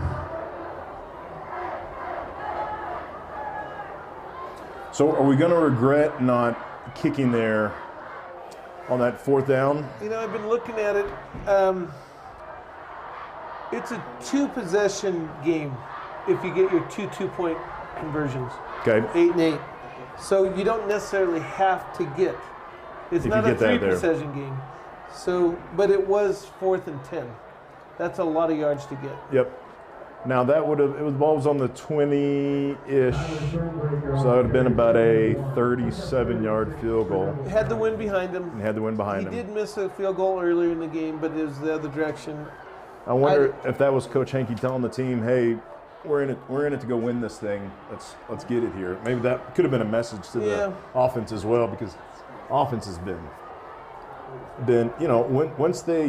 if they keep themselves in good field position, good down and distance, they do really well. Sure, man, but that quarterback sack with the strip, that could have changed the whole dynamic of the game here. That would have been a fumble return for a touchdown. Yep.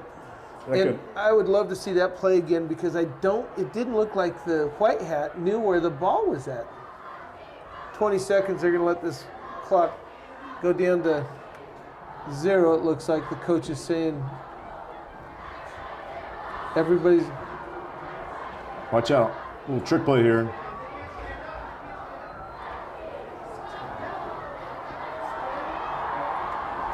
They can't all move like that. Yeah, after they're what are we set. doing here, guys? They're talking about it at the center field.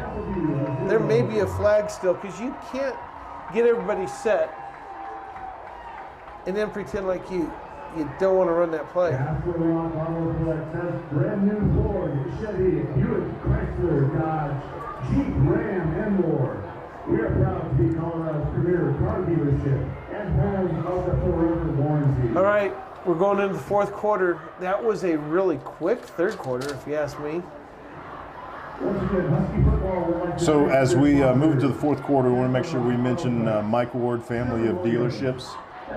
They've been great friends to the program, helping out with Back the Cats in the golf tournament. Also, West Becker Automotive.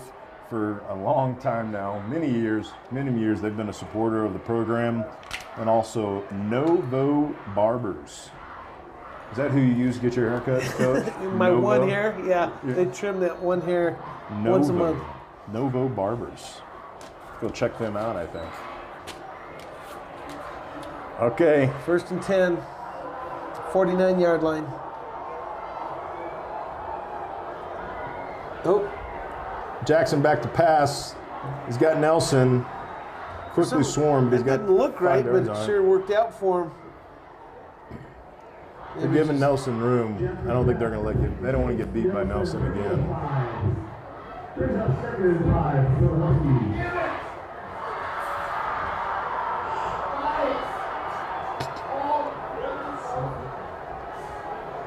It's a passionate football game, Coach. I know it.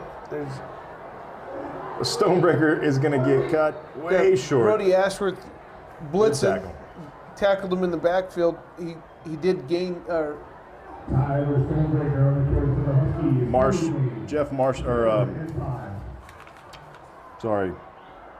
Dylan March on the tackle there.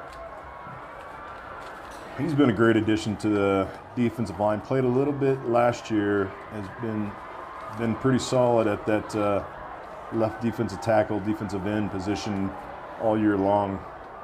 It is 3rd and 5, and I would love a stop, and I would love a turnover even more here. Exactly. They're going to have to try to force something for 5 yards, 6 yards. And Jackson's up the middle, and he is short. There we go. See, on this side of the ball, we've figured out how to stop him. We just need to get some things going on offense, and we're going to be all right. Now, the clock just continues to move and things like this. Okay, pay attention here, Coach. They're going to be in their punt formation, but he will throw it, though. Quick kick, but he can, he can go throw it if he sees it open. What a triple threat. I think it's his kind of a choice there if he's got a guy.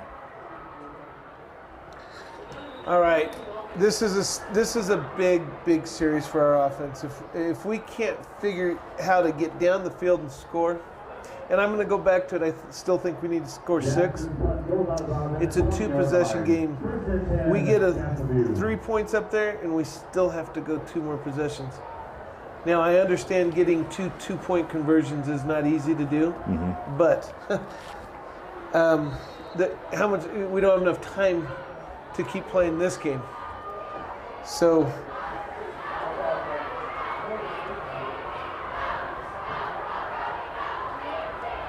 Schmidt back to pass. He's got Haggerty on an incomplete, little 5-yard out. We had that run in there in the first half. We haven't been able to get that going here recently.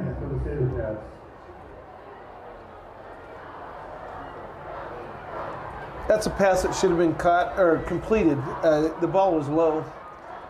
Schmidt's got to get that elbow up and fire that ball out there to Haggerty so he can do something with it. The defender was off of him a little bit. He turns and gets a few more yards. That ball just needs to be up a little more. Brunel in motion. Is that Westbecker? You know, the speed of Rosetta is one that we haven't seen Rosetta tonight. Doing the things that he has been doing. Yeah, we haven't seen him in the screen action. Hasn't been able to get around the corner. I think only one time he got around the right-hand side there. Was able to get a 12-yard pickup, but have not been able to get him loose yet. Get him in open field and try to make something happen. 4-receiver set. Schmidt is, he got that off.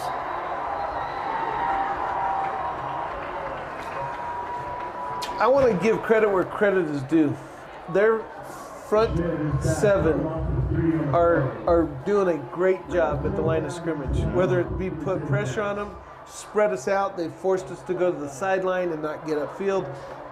Their front 7 has been playing a good game. Well, I'll go back to what we talked about in the beginning is, we said that this DC offense hasn't seen anybody like this Castleview defense, but really the story's been this DC defense all game long. Yep.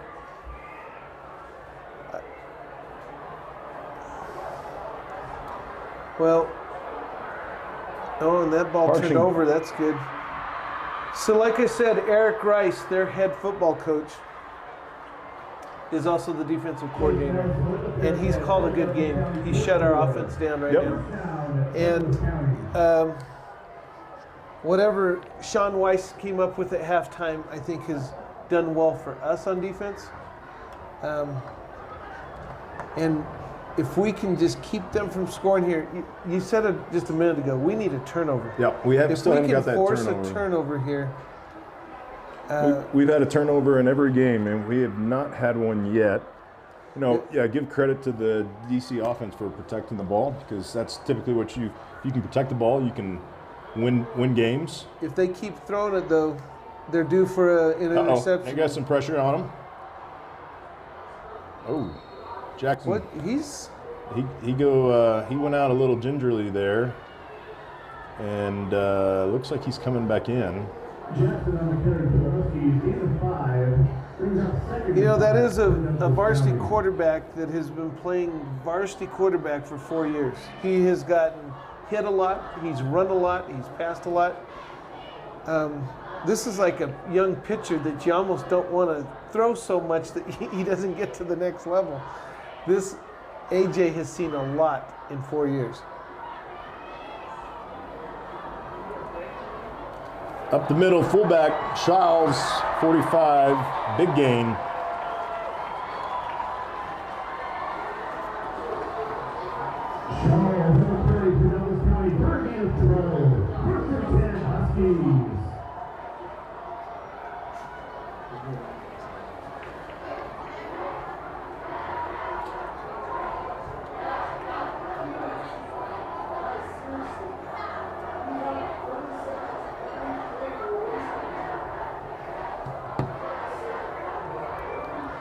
And Coach, I missed that one there. It was a minimal gain, I know that. Yeah, fullback, you've got to dive up the middle, about a yard.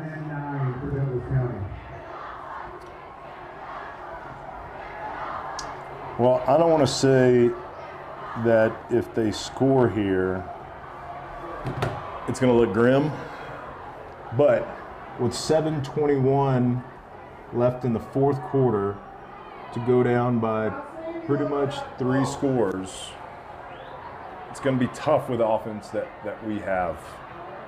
It's an efficient offense. We can score a lot of points. We just don't score a lot of points very fast.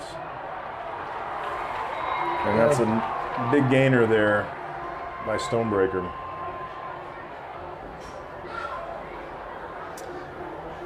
Yeah, that keeps the clock going. You're absolutely right. With our offense working well, it takes a little while to... No. Well, and it's designed that way, too, you know? Yeah. Not to say that it can't happen and we can't get a couple guys loose, and, you know, but the way that the offense is designed is to eat up the clock and move methodically up and down the field. You got to hand it to our Castleview student body. They've been standing up the entire time, cheering our boys on. They want something big to cheer about, though. So timeout. If you can't see it, this stadium here in Castle Rock, as we like to call it, has all of its bleachers on one side, and half of it's purple here tonight, half of it's red. If you're on the other side looking at the stadium and looking at the stands, it is an incredible sight to see really that cool. many people at a high school football game on the same side. And as far as I know, they've been pretty cordial. I have heard a few meows from the Douglas County parents side over here, but that's pretty tame. That's pretty good so far. Yeah. Well, you know what? For 6 years, they got built up. A lot of these fans have been in these stadiums the last 6 years. I will say that anytime I come to this game and I look at the stands, there are people. This is what's so great about Castle Rock, is there's a lot of tradition down here, and there's a lot of people who've been coming to these games for an awful long time. I played football with one of them who played football at Douglas County High School. He's in charge of the chains every week for Douglas County, and he's been doing it for the last 18 years. 18 years. I saw him out in the parking lot. He said it's his 18th year doing the chains for Douglas County High School. And we've got a short gain on 3rd and 3. It looks like they're going to go for it. So I got a buddy back in Texas, back in Fort Worth, Texas, named Shane Funk. And he's watching the game. Okay? Now, my buddy Shane, he's an Aggie, a Texas A&M Aggie, all right? You mean that same Texas A&M Aggie that came up here and almost lost their number 5 ranking? That's right. And I haven't had a chance to give him a hard time about it, and I figured why not on live television, live YouTube, right? Being because we're YouTubers, Coach, you and I were YouTubers. Yep. I figured this would be a great time to give him a really hard time about how they were only able to score 10 points, and it took them all the way to fourth quarter to win. I'll give them it was the elevation. All right, it was the elevation of the game. But no, hey, they won. But kudos to CU because no one has given them a chance. Right, and they held it close. They should have won the game, to be honest with you. Should have won the game. I actually watched it again, and they did outplay Texas A&M. Yeah, yep. This is a long kick here. They're going for a field goal. Fourth and 1. They could either draw us off sides, try to kick it, which he is a good kicker. He missed it. He missed it. Okay. Well, here we go. We have 6 minutes left in the fourth, and I'm going to tell you what. All it's going to take is one big play for 6. We go for 2 and get it, and now we're in a game. Now, if that doesn't happen, we don't have enough time on the clock. The way this game has gone, we can pretty much predict the rest of the game if nothing happens. Meaning, we've got to get a big score real quick, get the 2 points, and now we're in the game. That's right. You know what? And I got to think Coach Hankey's going to call the spirit of Coach Case beer if we do go get the points here.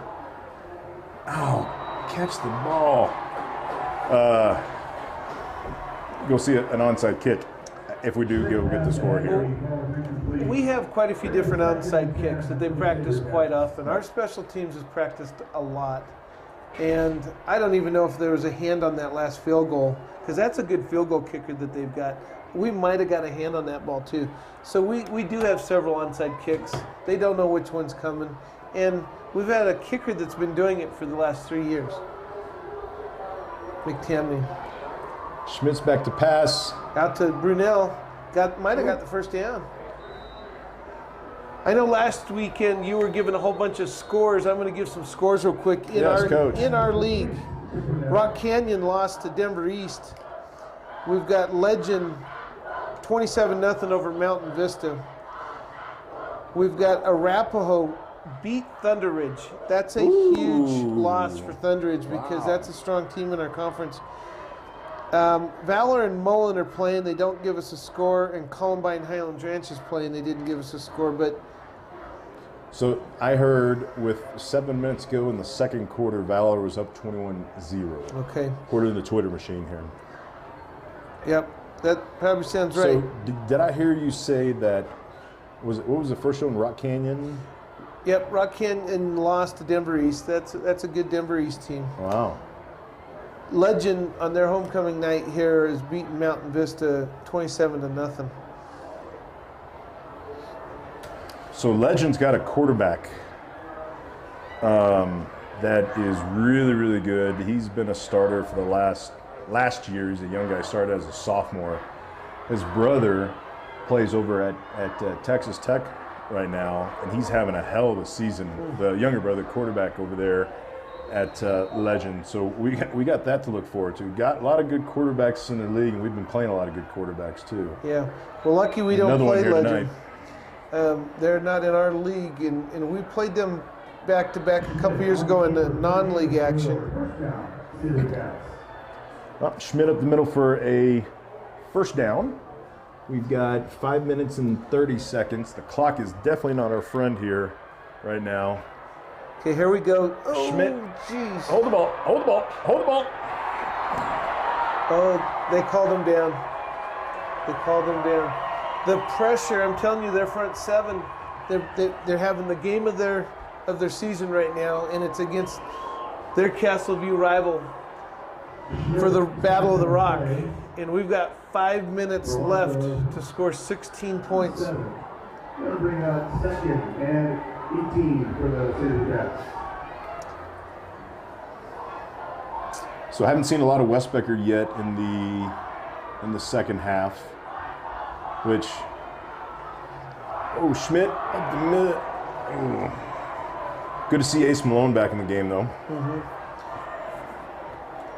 Schmidt's pass falls incomplete. They'll bring out third and 18 for the Saber Cats. Third and You go back to a 18. couple plays where we could have scored in the first half, and we got a turnover. We had a turnover. We had a Herschel going down the left side this half. Just happened to miss the ball. There's a couple plays here, Chris, that would have made this a different game. 2 down territory now for the Cats at 3rd and 18. The clock really starting to Here they come. get behind us here. Ashworth on the tight end screen. He's got to make a move. Woo! Okay, nice. Now we're in doable 4th down, 4th and 6. That was about a Timeout, Castleview.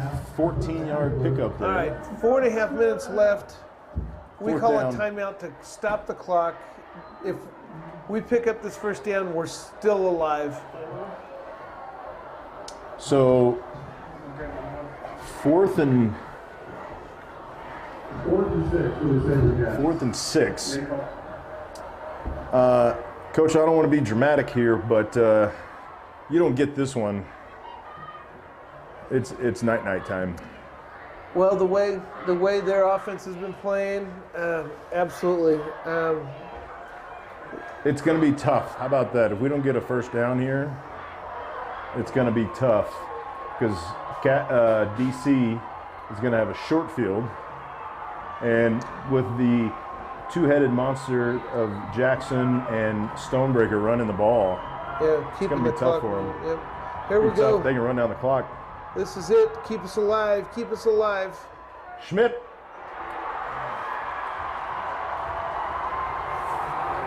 That was it. That's just a tough pass. They had several defenders around that receiver. So Douglas County takes over on downs in great field position with 4 minutes and 23 seconds remaining.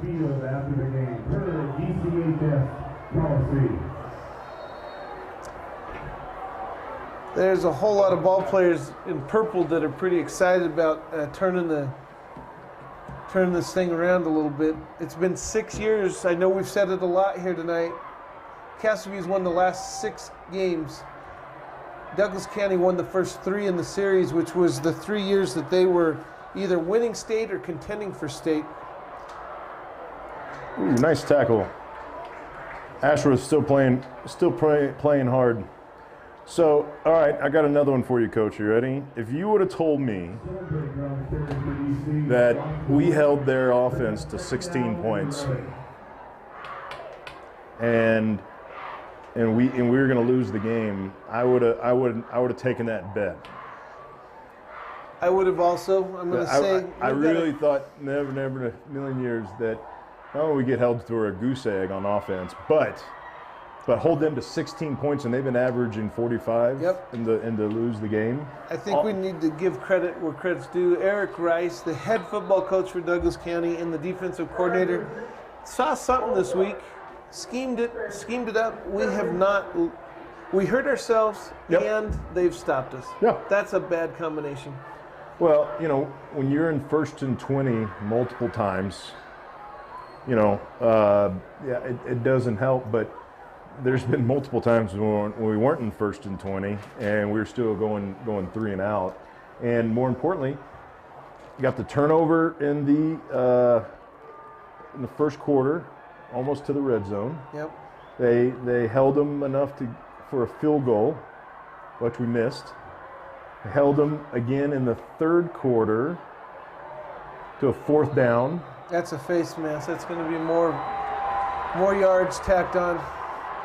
Yeah, an onside kick that gave them the ball back after they'd scored. Yep, and down here in the 3rd quarter, it was a 4th and 10 on the 20, and Castleview decided to go for it, and they held them there. So they held them when they needed to down in the money zones when you get down towards the goal line there. So I definitely got to give DC defense credit.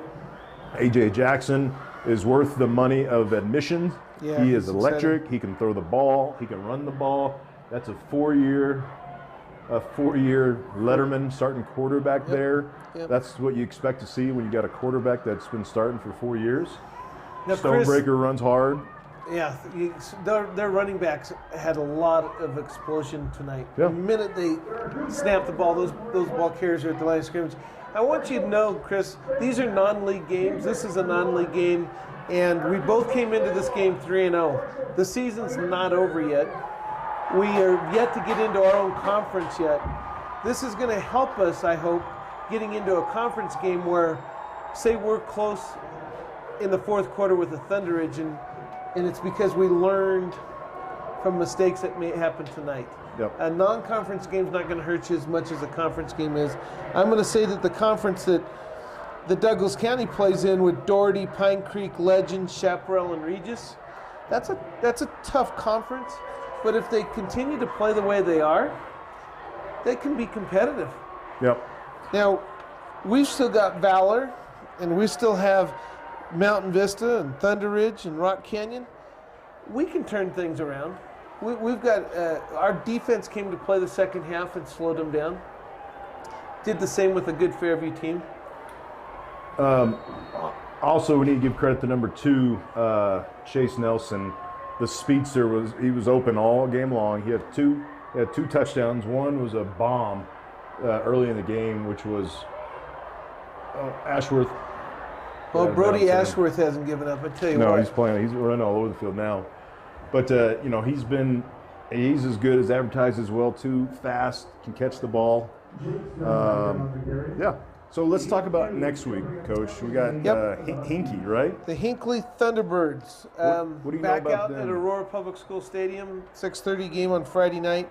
Hinckley is a lot like Douglas County, meaning they at one time were as good as it gets in the state of Colorado. Very fast team back in the day. They've had their troubles the last few years, and that would be a game that I would think that we could get ourselves back on track. I hate to say that there's an automatic win out there, especially after tonight's game. Yep. I'm going to say that Hinckley's a game that I'm glad we have after a game like this. Yep.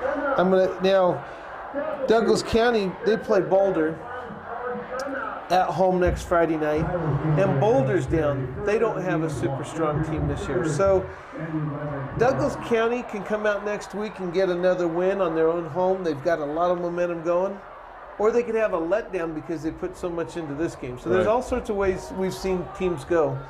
Castleview needs to get back to what they were doing. We came into this game with 11 sacks. We came into this game with not a whole lot of interceptions, but we blanked Heritage. We shut out in the second half a really good Fairview team.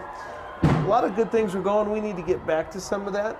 I'm going to say I would like to know how much weight are we going to put on this loss, as it is a rivalry game, and you throw everything in rivalry games out the window because there's so much emotion tied to it. We're talking about a Douglas County team who owned the city of Castle Rock forever. Owned Douglas County. They were that's the oldest school, high school, in the county. So that's all we've ever had is Douglas County around here, Douglas County football. And for the last 9 years, they only won 3 games out of 9. And the last 6 went to Castleview. Tell me they weren't fired up and ready to play this game tonight. Hey, they wanted it. They played like they wanted it, and they deserve this win tonight. To be, completely honest with you, congratulations to the DC fans, this team, the coaching staff, and I think it's fair to say that the Battle of the Rock Trophy will be in another set of hands for the upcoming year. It'll be in a new home, Coach. There's one thing that we haven't talked about tonight is for this to be the 9 News Game of the Week, there was votes that happened all week long, and there was 2 other games of rivalry type games in the state that had the chance of being the 9 News Game of the Week. I'm going to say the fans from both sides, Douglas County and Castleview, brought it this week and said, we need that here. We need that kind of exposure here. That tells you how Castle Rock how excited and motivated the city of Castle Rock is for football, and to bring eyes from the state to them with 9 News making this the game of the week. So tomorrow morning, 9 prep rally, you'll be able to see highlights of this game. It's too bad there wasn't too many highlights for Castleview tonight. So, Coach, I got a score at halftime. Columbine 49, Hounds Ranch 7. Yeah. They faked a field goal, and they're going to put 6 more up on the board. Incomplete. Oh. That was a fake field goal? Fake field goal. Tell me that there's no blood boiling in this rivalry, Chris. Woo. I read an article back in the day. In the first 3 losses that Castleview lost to Douglas County, the first 3 years we played them, the head coach of Douglas County went for a 2-point conversion, and they were up by like 28 points with very little time left. And it fired the crowd up, fired Castleview up. And it's been in the news, the historical news of this rivalry for a while. For him to go for 6 on a fake field goal with 2 minutes left. I think we'll remember that one. Yeah, it's going to be picked. Interception.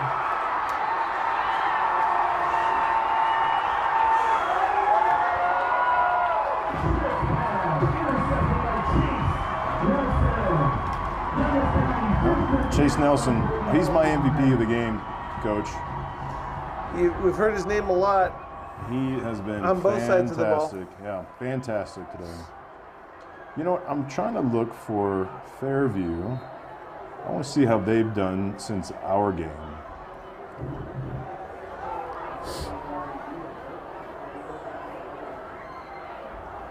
I didn't catch how they did last week.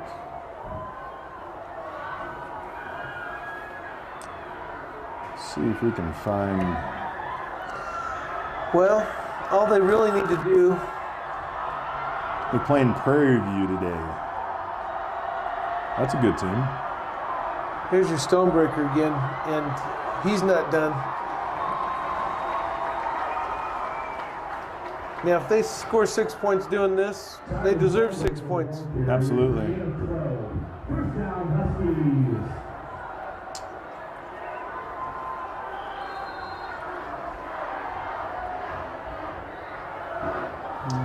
You gotta like how those running backs run. They are spark plugs from the get-go.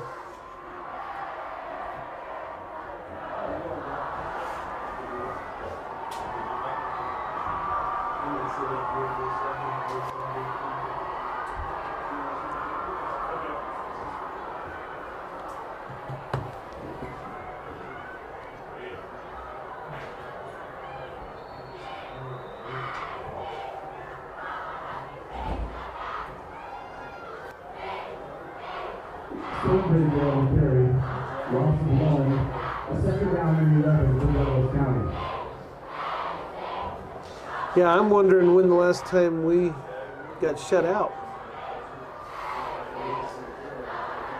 Well, I know it wasn't last season. They're just letting the clock roll. They're going to snap this. They're in a no more fake field victory goals. formation. No more fake field goals. Well, I don't know. If they split another guy out here and put him in motion, we know they're going for another 6. I guess it was a 16-0 game, and it wasn't a blowout game, so I guess that fake field goal wasn't that crazy. Yeah. No, I just when you got a kicker like that, you go up by 19. You're basically that's a done deal right there. You know, 6 obviously puts it away, but with the kicker that you have now, granted they missed an extra point and a field goal, so it wasn't a guaranteed gimme for sure, but. 19 puts his game away. Well, this is a big game for DC. It puts Castleview at 3-1. Big hug from West Becker there to Jackson. To AJ.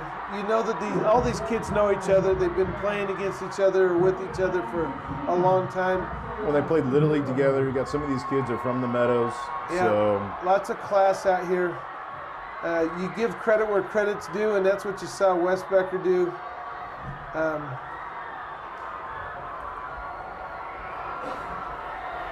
Yep, you've got